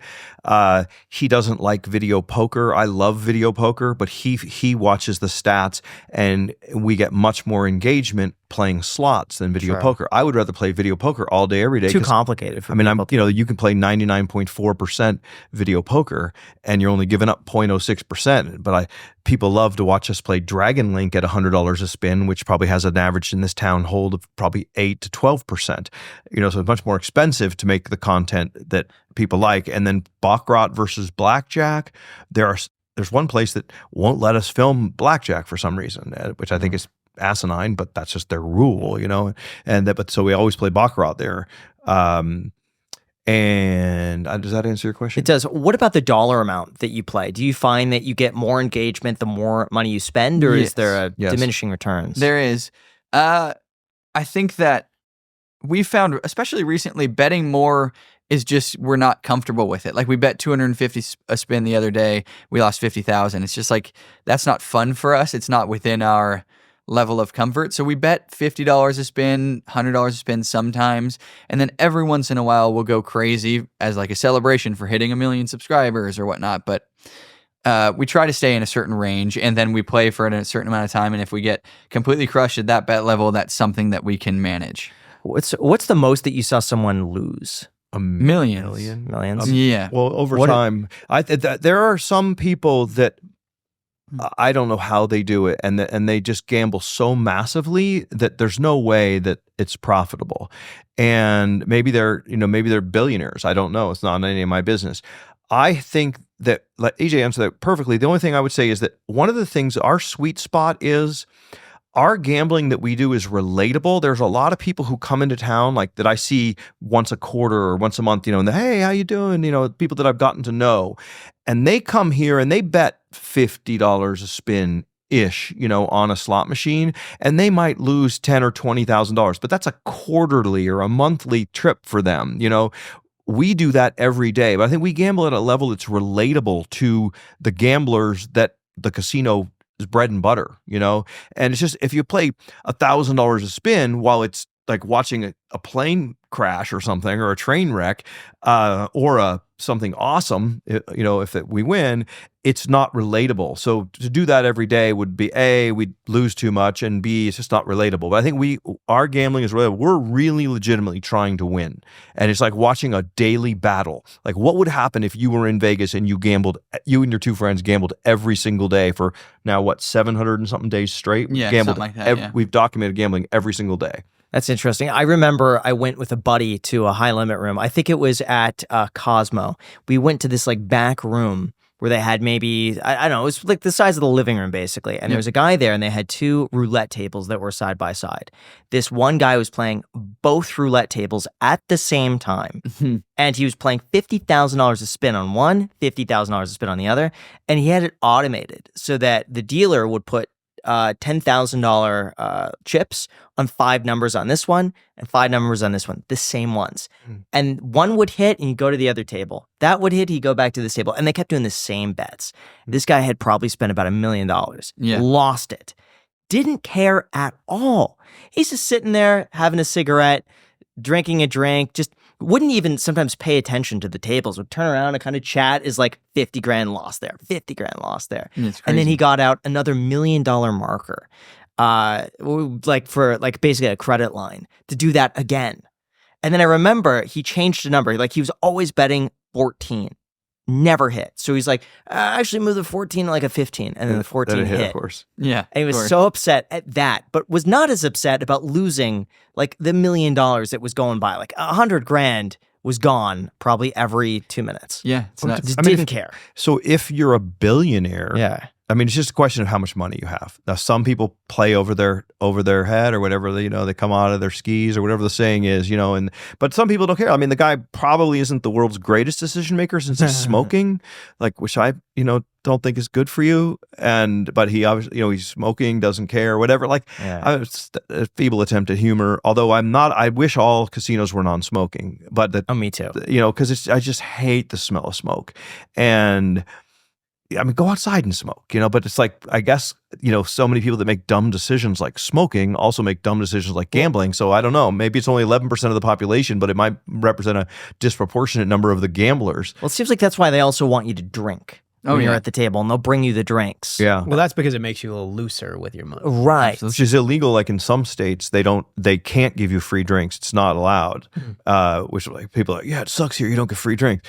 I mean, obviously, like I've had some of my biggest losses when I've drank. I did a video that did pretty well, 10 Commandments of Gambling, and one of them was don't drink and gamble. Because, all of a sudden you're like drinking, you're like, I'm going to, what's a $20,000 marker? I'm going to get it back. 14 is due.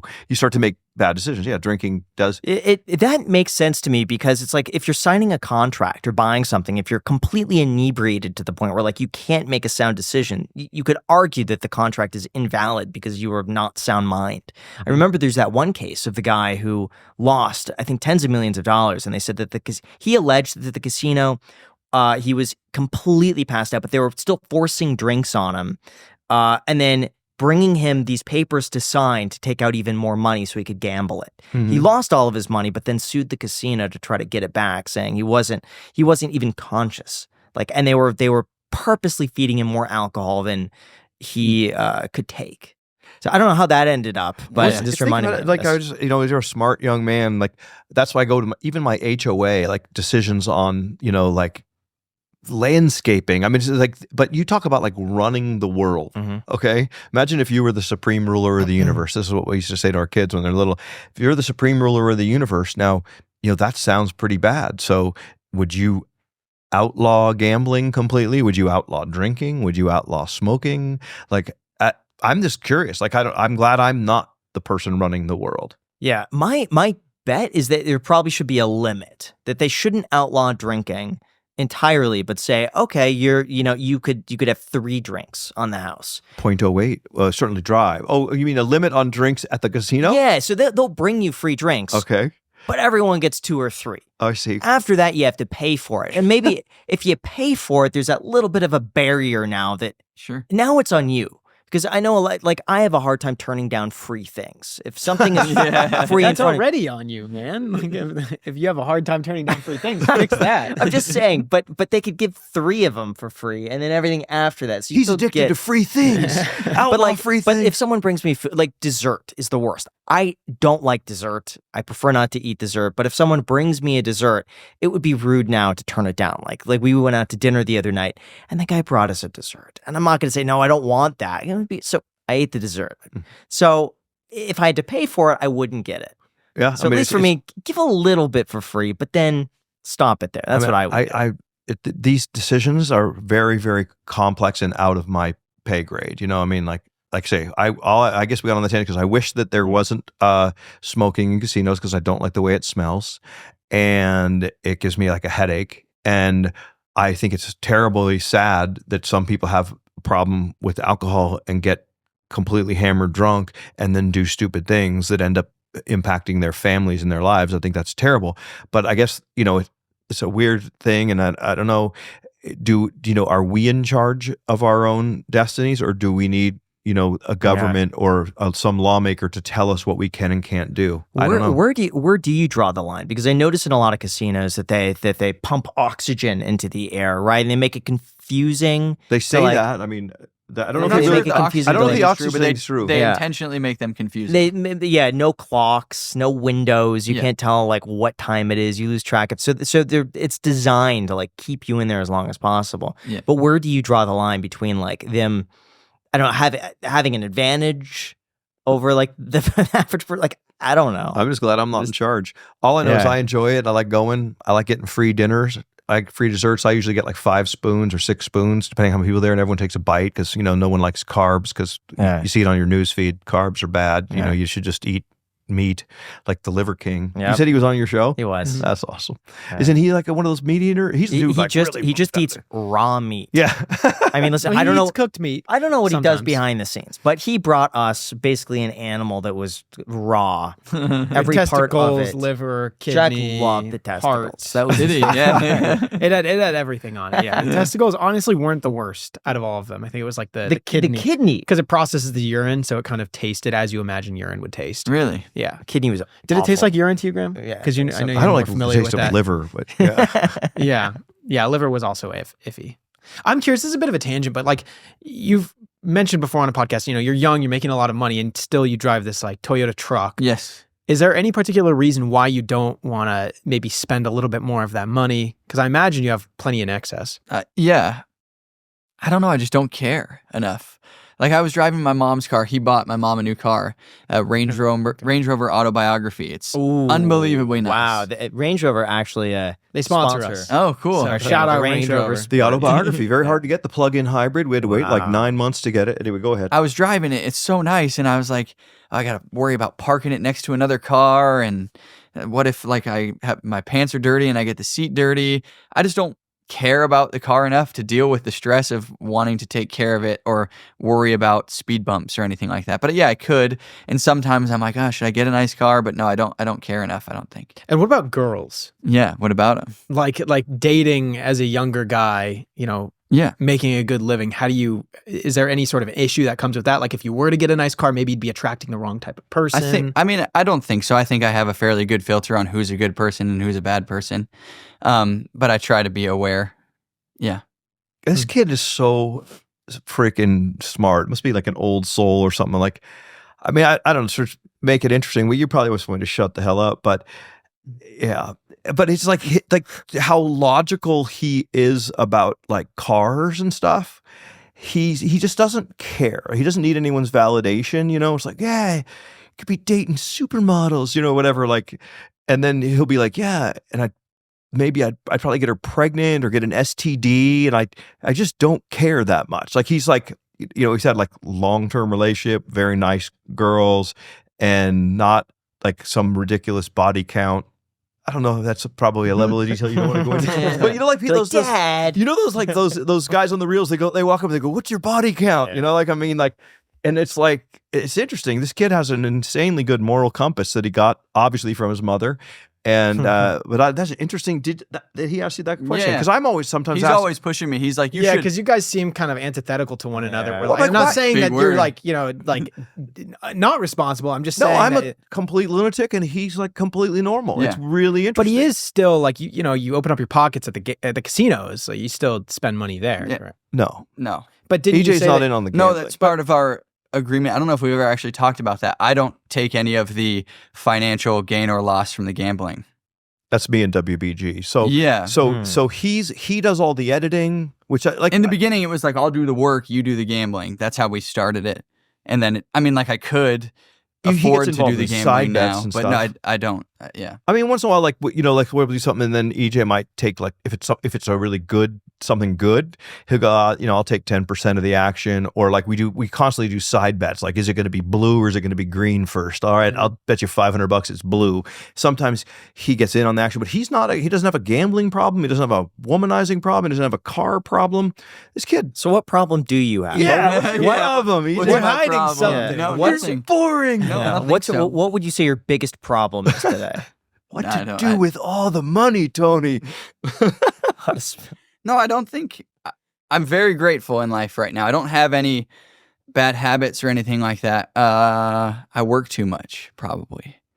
Like Is that a problem? No, I don't think so. Yeah. Do you like going out? No, I don't. Why Same. not? I don't. It's loud. I would prefer to hang out with my friends at home, or like go on, just do things where it's not so loud. I don't like getting hammered. I don't like how you feel the next day. It's the same as me. I don't- I hate crowds. And This is why I watched your videos yeah, for years, probably. I hate like loud Yeah, it's places. like, I I don't really know. don't like that. It's not a great use of time. I think these are all good questions. It's a great parenting strategy. No one's entirely worthless. You can always serve as a bad example. This got a great Yes, kid. All I had to do was genius. be bad my whole life, and he Genius. turned out good. So what sort of comps do you get from the casinos? Like what's the craziest thing that you've been offered? What's- Super Bowl tickets, I think, was one of the coolest. Like 4 killer Super Bowl tickets last year. That was one of the most fun times we ever had. What You casino? know, the- We can't say. yeah, we're not supposed to say. I don't think. I mean, not that I wouldn't. They just asked us not to say. they just don't say. Wouldn't it Because be I mean, good they have a promotion finite for 'em? amount of them, and Oh, so okay. if, So, if yeah. like other big players didn't get them and we got them, they would just be like, "Why did they get?" You know, they don't want the drama.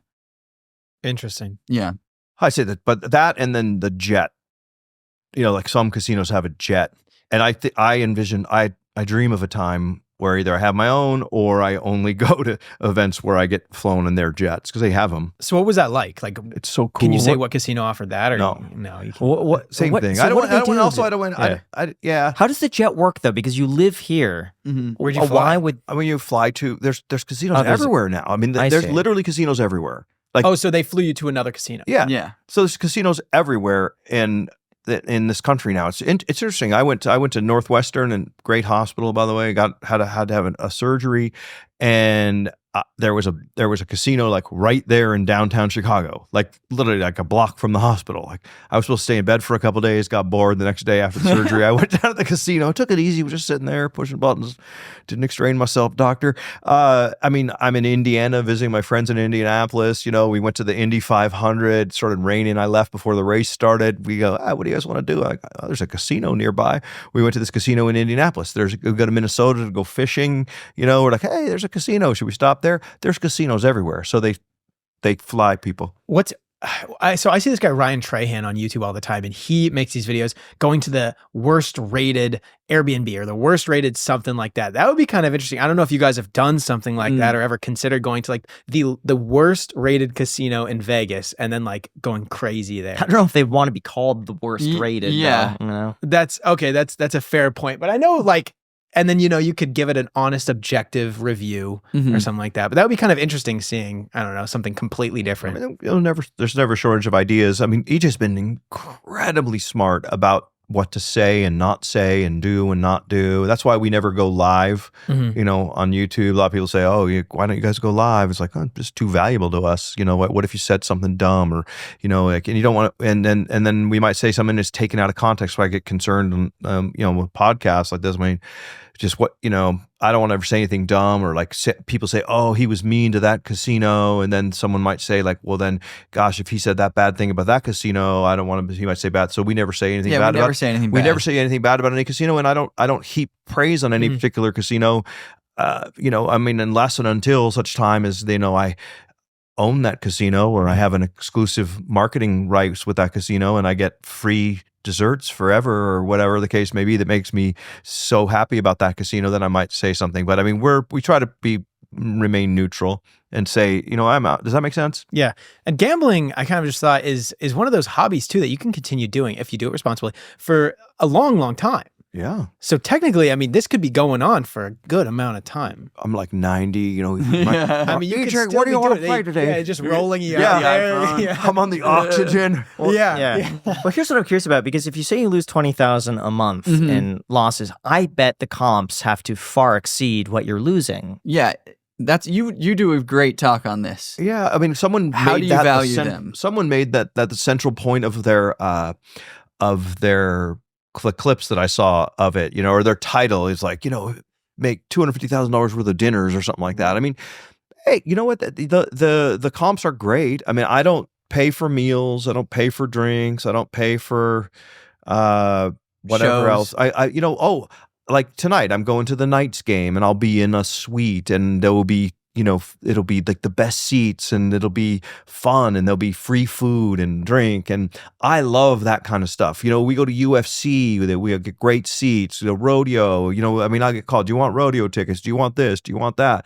Like every cool event, you know, we get to go to and we get great seats and that's a lot of fun. I'm trying to think what else there is. Food, beverage, rooms.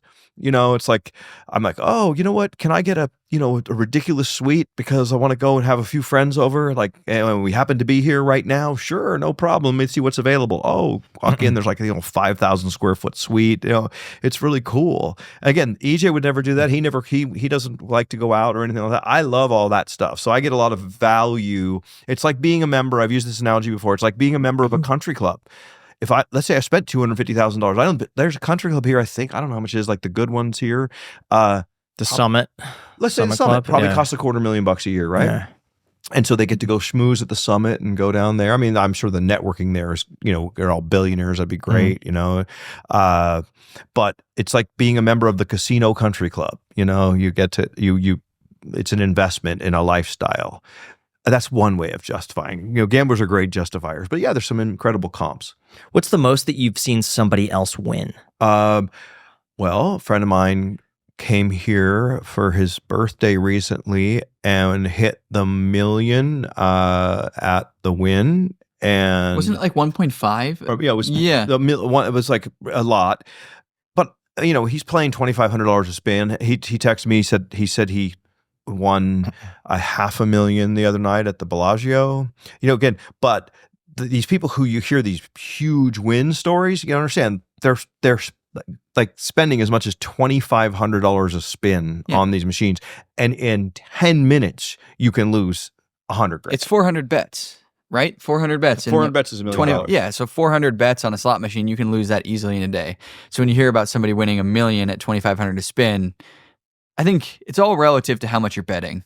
I know people that their lives have been ruined. I mean, just that's the thing. And really, again, if for a clip, the most important clip would be, do not think you're going to get rich gambling. Okay, the odds are infinitely stacked against you. I mean, Matt, they're stacked against you. I've seen people's lives ruined, and again, I'm not condoning it. I think it's terrible. I got people who think they're going to win if they just keep playing long enough. They're going to hit the $1 million and literally lose all their money and end up driving Uber. Not that there's anything wrong with driving Uber, but I'm just saying someone going from having millions of dollars to driving Uber. Like, that's a shame. How do you stop that cycle? Because I've seen people like that where it's almost a compulsion, where they feel like, I have to do this, or if I lose $5,000, I'm going to get it back. And it's like that digging themselves like deeper and deeper. Have you noticed like certain personality traits are a little bit more like This young man asks a lot of very serious questions. But here's the reality. Like, okay, look at drug addiction. Look, they have Gamblers Anonymous. Yeah. I mean, there's meetings you can go to. It's like, I just can't stop snorting cocaine. It's like, well, just don't do it. I don't know how. I mean, literally, I can't solve all the world's problems. I can't even solve all the problems in my HOA.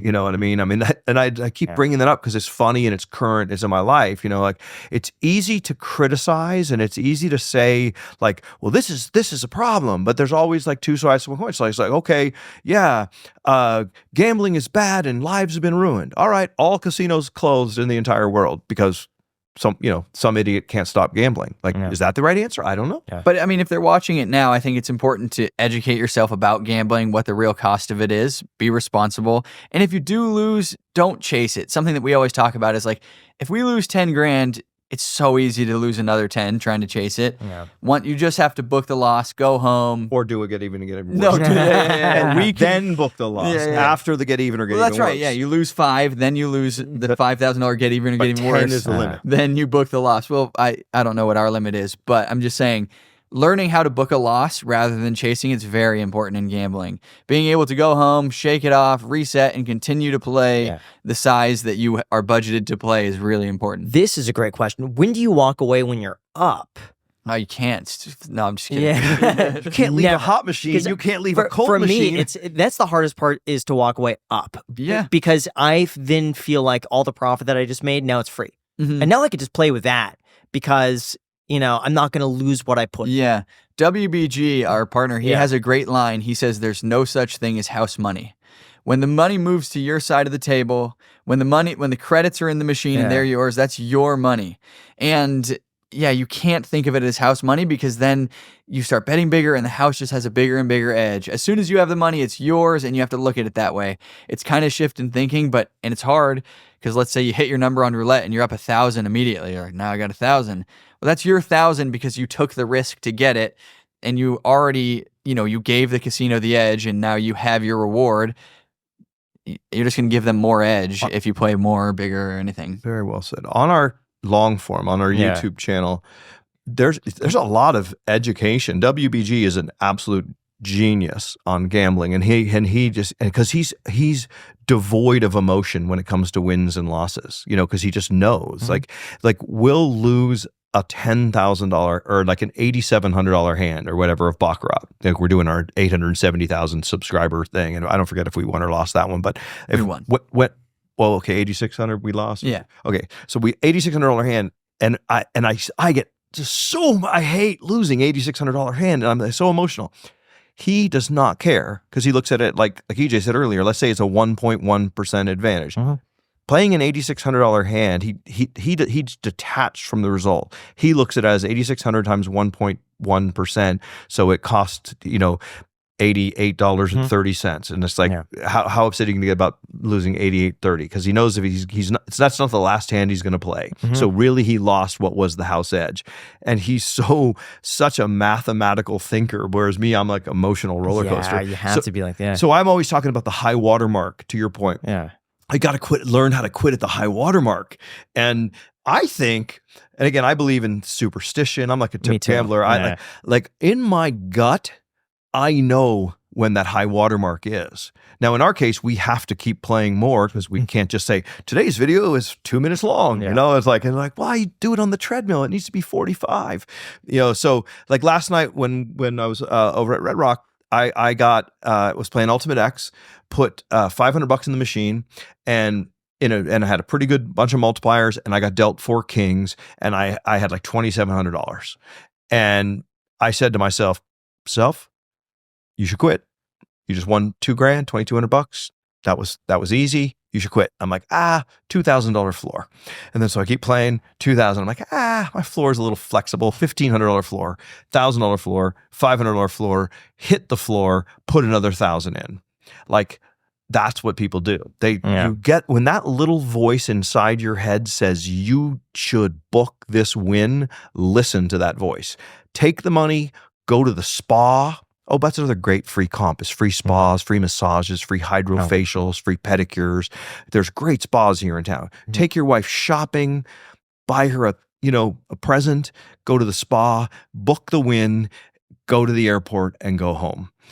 When that little voice in your head or in your gut tells you that that's the high watermark, it usually is. What's your craziest gambling story? Everyone's seen it. I mean, we were at a certain hotel playing $1,125 a spin. And it was a few of us, WBG and a few other buddies, and we're like, okay, we're going to play this, and we're going to try to hit this progressive jackpot. No matter what, we were going to hit it. And we got down $310,000, and you guys may have seen it. Mm-hmm. And we had to take multiple trips to get more money. And we were there for 7 hours or something like that. And it was just insane. And yeah, I think that was probably the craziest. There have been some since then similar. And we won $130,000 doing something similar, but like everyone talking and going to get more money and bringing it to the casino. And it was fun. I watched that video, and I remember you putting in like 50,000, 30,000 at a time, losing it and be like, all right, we're going to get how do you get more money in that amount, like 30 grand? Do you just go up to them and do you wire the money, or how does that work? There's a lot of different ways to do it. Credit lines are probably the safest way to do it. I have like credit lines at most of the casinos, but I mean, you get a point where, like, let's say at that particular casino, we only had access to 100 grand and we needed another 100,000. So, you either have to go to the bank or you have to go to another casino and take a marker out. That gets a little tricky, but can be done. And, or have someone else come down who has a credit line there, and I mean, there's ways of doing it. It sounds like in your videos, whenever you win or you lose or you're at a multiplier, like there's like a lot of murmurs and like kind of like chanting or cheering behind you guys.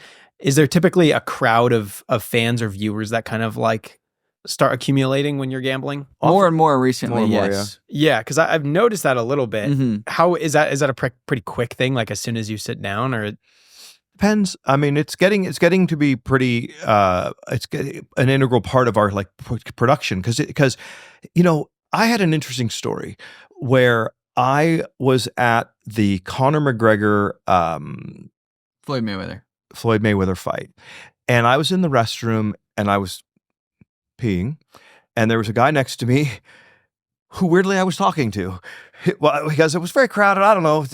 He was wearing a hat, and we were just chit-chatting. It was a very exciting atmosphere, and he was very friendly, and we were talking and washing our hands. We were talking about the fight and the after parties and this, that, and the other thing. And it was just like a normal conversation. And then we walk out into that little thing where you walk into the arena, and then they stop you because it's the national anthem, Mm-hmm. And so we were just all standing there in that tunnel to go down to the cool people floor seats, right? And I look at the dude, and I'm like, that guy looks familiar. And I'm like, wait a minute, that's Leo DiCaprio. And I'm like, oh man, you're Leo DiCaprio. And I'm like, can I get a picture? And he looked at me and he's like, no thanks. And it was just because I go, God, that was kind of, mean or whatever. Like, but I think it probably gets a little bit annoying. But so I am so gracious with people all the time. Like I get stopped 10, 20 times, even if like I'm trying to walk through a casino, in a hurry or whatever. I had to pee. And I always take pictures, I always give out stickers and keychains and different stuff like that. But sometimes, you're not in the mood, you just lost 50 grand, your wife's telling you to hurry up and get home. Maybe there's been one time where I was like less than friendly. I don't think so. I try not to be, but I'm telling you, someone, I think it was like John Lennon, said, everyone wants to be rich and famous. Trust me, it's better to just be rich. So with regards to the crowds and the filming and stuff, it's super fun and it's super cool and it's super flattering and we love that everyone watches. But now we're having to have like the casino manager or security or someone say, hey, wait till they take a break. Because if 10 people come up in the middle and go, oh man, I love you guys, in the middle of our filming, it gets to be kind of weird on the video. So long answer to short question. Yeah.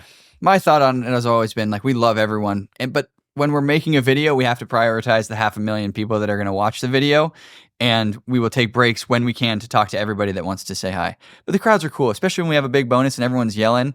Like, they're not like interrupting our conversation, but they're cheering when we win. That's fun. No one hates that. It's 99% of the people are totally normal. Yeah. Then there's that, it's always there's a couple bad apples that, are strange, And it's always the ones like that with bad breath that want to tell you secrets, Gotta get really close to you. Yeah. And it's like, what is it with people that just don't know how to floss, that are insistent of talking so close to you? I've never understood that phenomenon. For me, it's always the people that shake their hand but won't let go of your hand. Yeah. It really bugs me. And they keep holding on to it, and I kind of pull back, but they still like hang on to it, or they hold your hand as they're telling you something. Oh, they won't let go until you listen. Yeah. Oh, let me, and then they keep holding it. I don't know. It's interesting. But we love the fans, and everyone's so cool. They come, we watch you guys every day. We feel like we know you, and we love it because. Why do you think your audience is so dedicated? Because I've noticed of all the segments of YouTube, the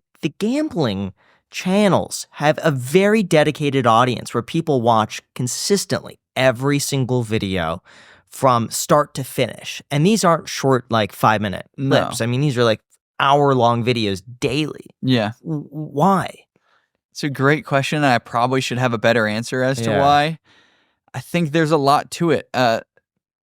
They become invested in us as people because we really put ourselves out there. They're invested in the gambling storyline. How'd they do today? Did they get their 15,000 back? There's so much, and I think as someone who plays slots, they get invested in, like, as soon as you start playing, it's like, okay, well, are they going to get the bonus? And then they got the bonus. Now they have this extra 7,000. What are they going to do with it? So it's like there's so many different things that just have such strong pull through an entire video. Plus the personality, the conversation. There's a lot to it, I think. But again, I should have had a better answer for that, and I should think about it more.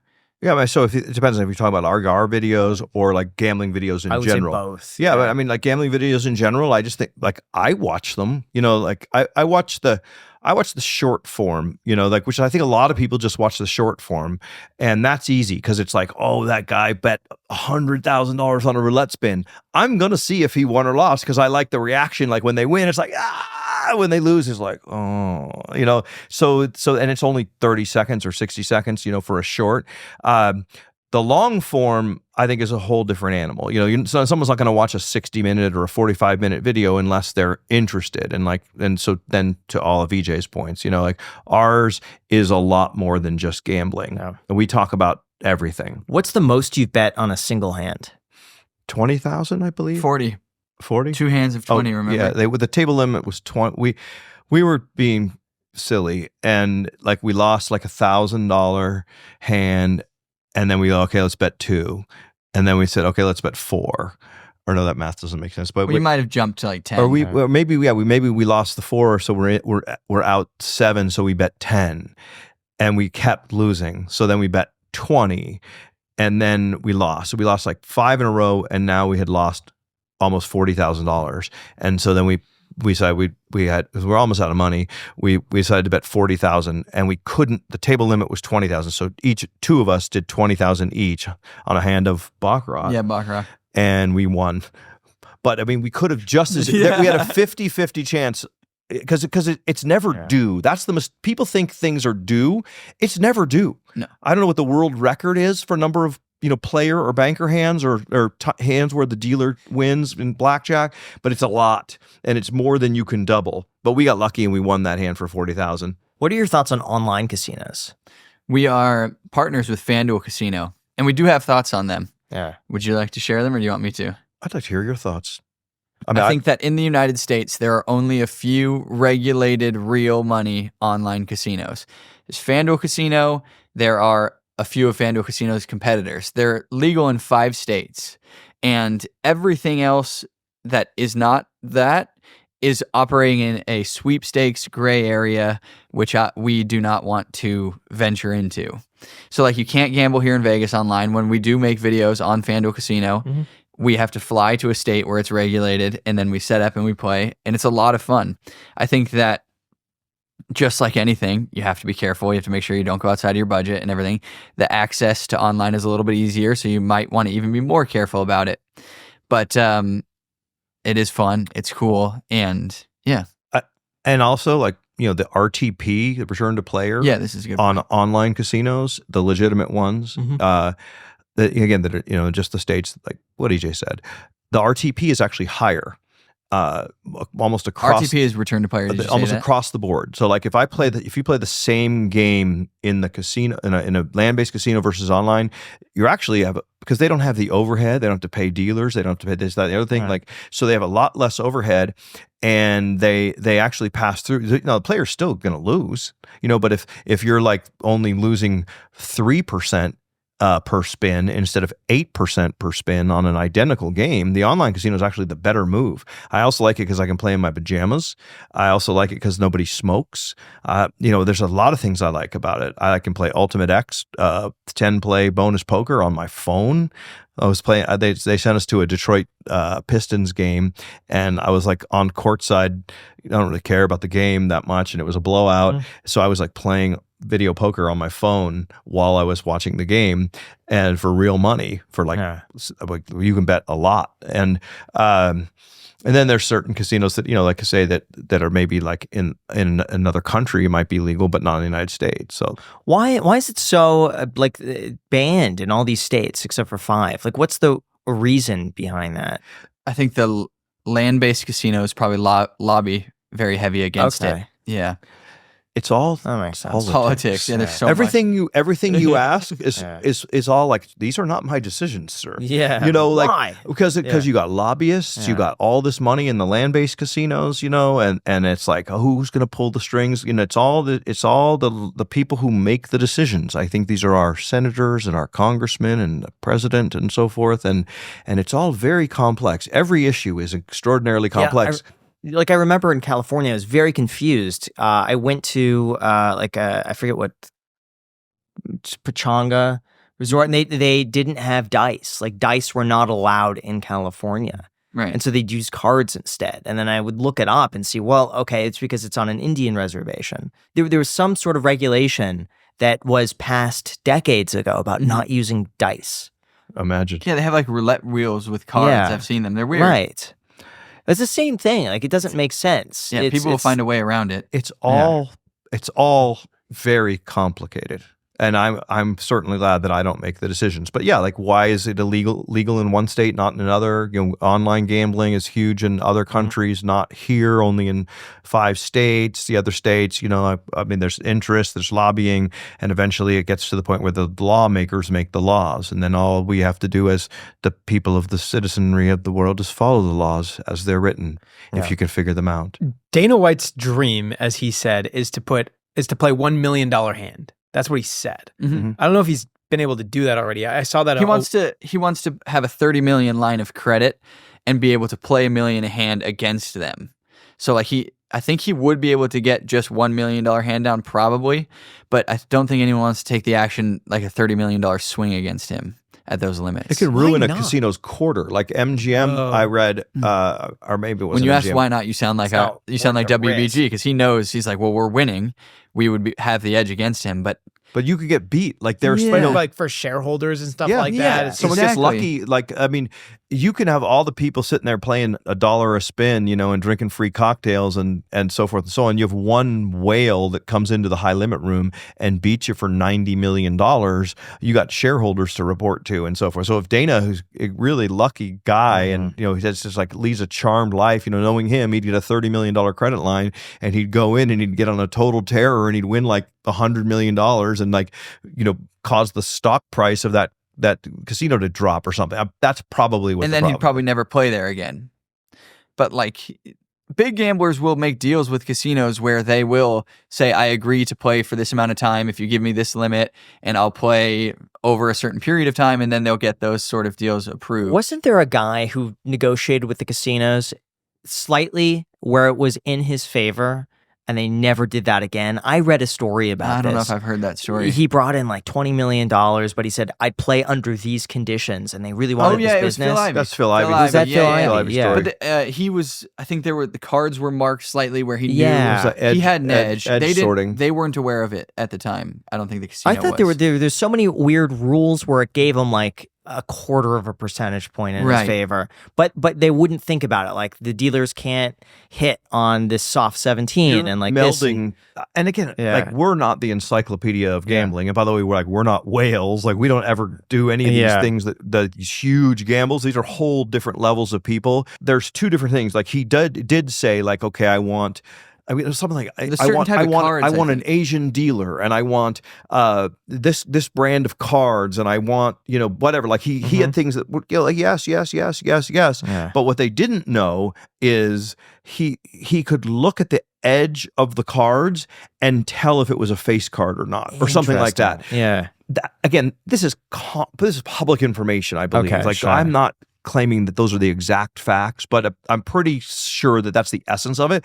And I know that there was a court case and so forth, and they didn't pay him something, or he was, it was not a happy thing for anyone involved. Yeah. So if that's Dana White's dream is the $30 million line of credit and $1 million hands, what would you say the dream of VegasMatt is?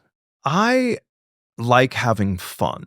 And so like my dream, like we had so much fun in Michigan, and we did an event called A Night with VegasMatt, and it was a 1,300 seat theater, and we had 1,000 people on the waiting list. And we went in, and I've always wanted to be a comedian, entertainer. I was in the movie business briefly. I love being on stage and seeing my name in lights. It was so fun. Bringing EJ up on stage, and WBG and W2Gs is my whole crew.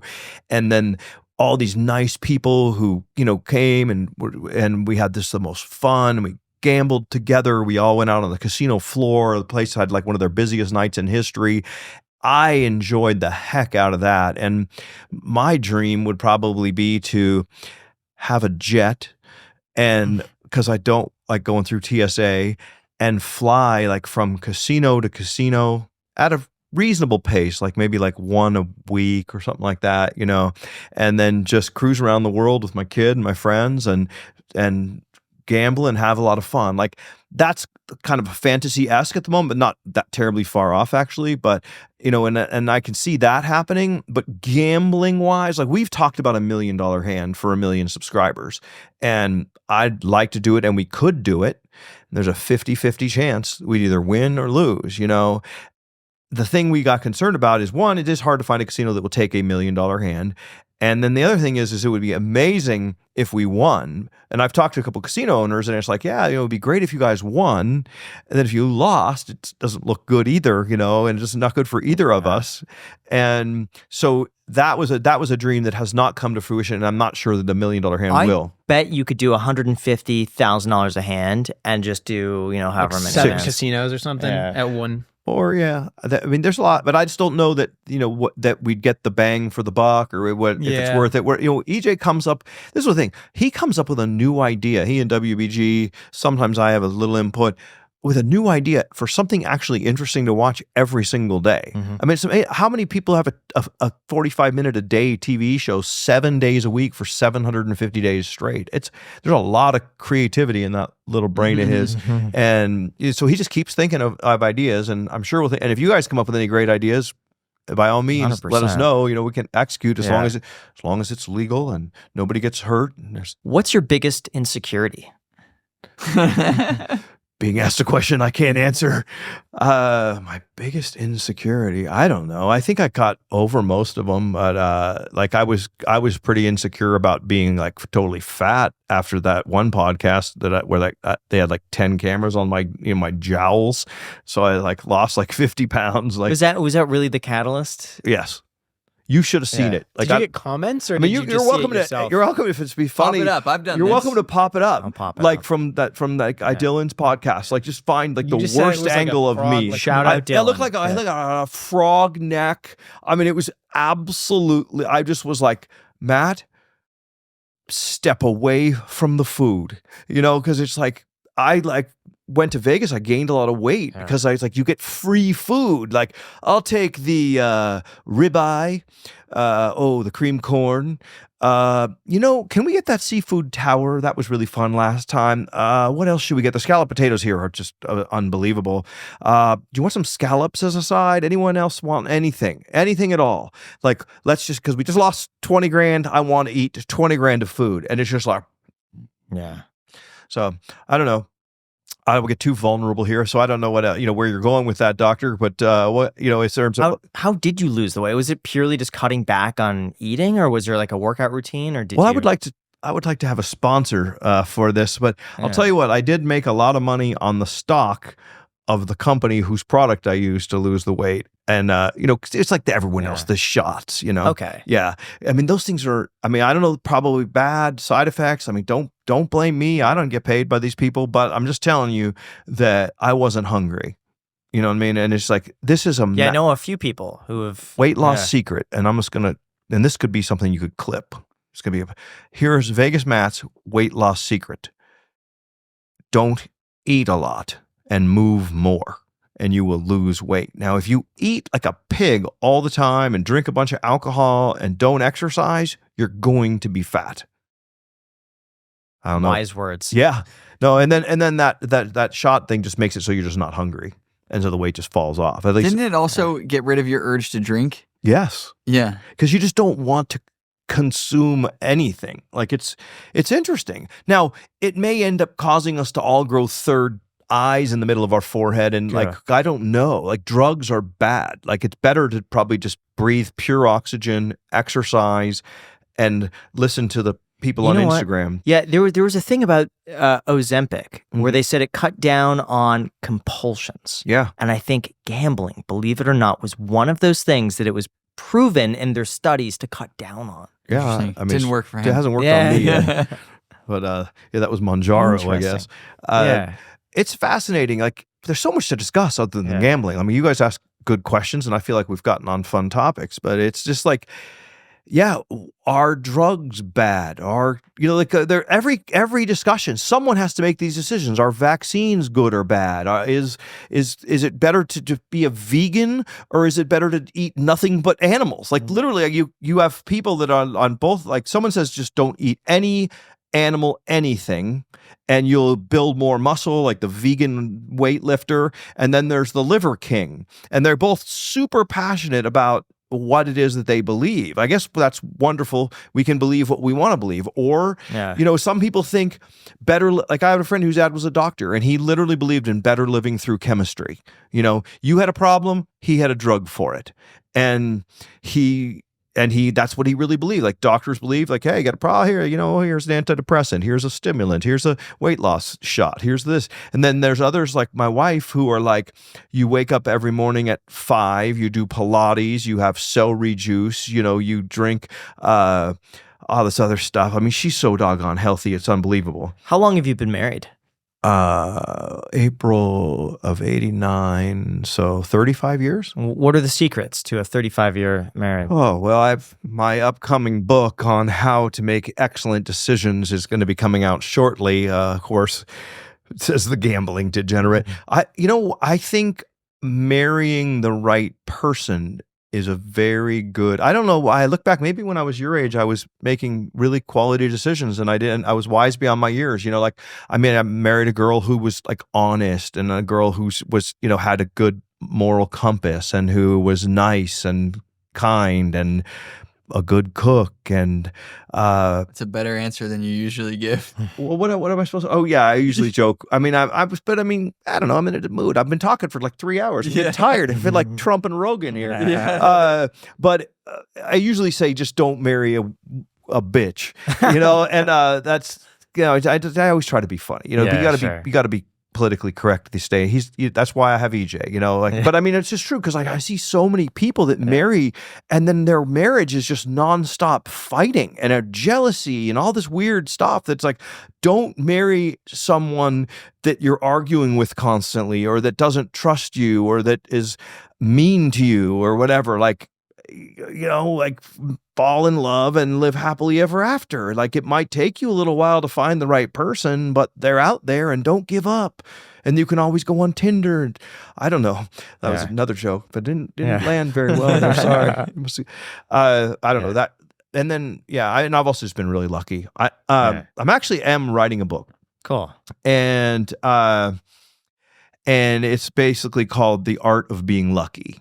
And I think luck plays a role. It's a great name. Yeah, The Art of Being Lucky. Yeah. And 21 all-in moments in the life of VegasMatt. And I can almost even talk about it now because it's like... I got to read it.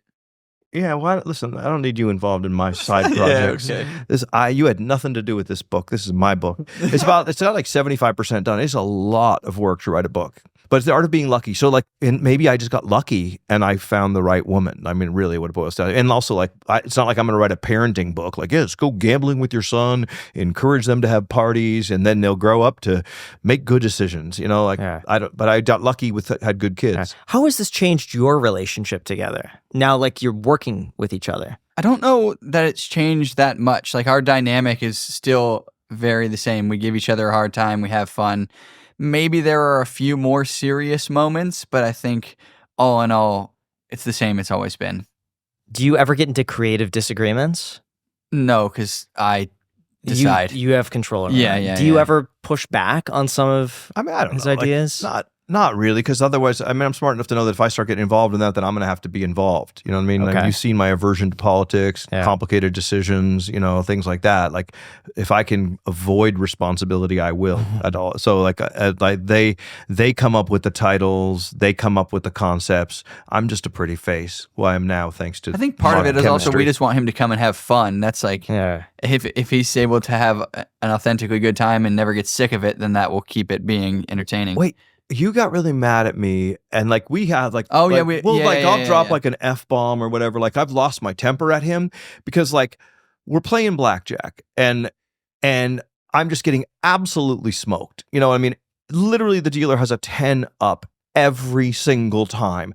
Gotten like 5 blackjacks. I get 16, 15, 14 bust every time. The rare occasion when the dealer has 16, they get a 4 or a 5. I'm losing every hand. And I was like so mad. I took my hand and my chips and I banged it on the table like that. And my chips kind of went like this. And then EJ is like, push, like telling me not to exhibit bad behavior, you know? And I'm like, I just lost like $19,000, you little prick, you know, like that's happened, but then we don't hate each other forever. Like, but there have been moments. I mean, it's not like we have this like pristine little universe in the gambling world. Like, I mean, well, we get annoyed. I forget. I'm sure there's been countless other things he's done that have annoyed me, but I literally can't remember anything except for that one thing I just mentioned because it was like 2 days ago. Yeah. Is there any rivalry between like the gambling YouTubers together? Like, do you see each other at the casinos? You're like, oh, that's so and so. Yeah, we see each other. There's no rivalry. Everyone gets along great. They're all really nice. There's one particular person that nobody likes. Nobody that they don't like us. But no, I think we have a philosophy that all ships rise with the tide. The larger we can grow the audience that is watching gambling content, the more that everyone will benefit. So we're very friendly. Okay. Yeah. And also just we're friendly because we're friendly. Yeah. I mean, like, and it's a nice group, you know, and some people have like a scarcity mindset. And learned, in my personal development journey that never works. Like, abundance, all ships rise with tides. I taught you that.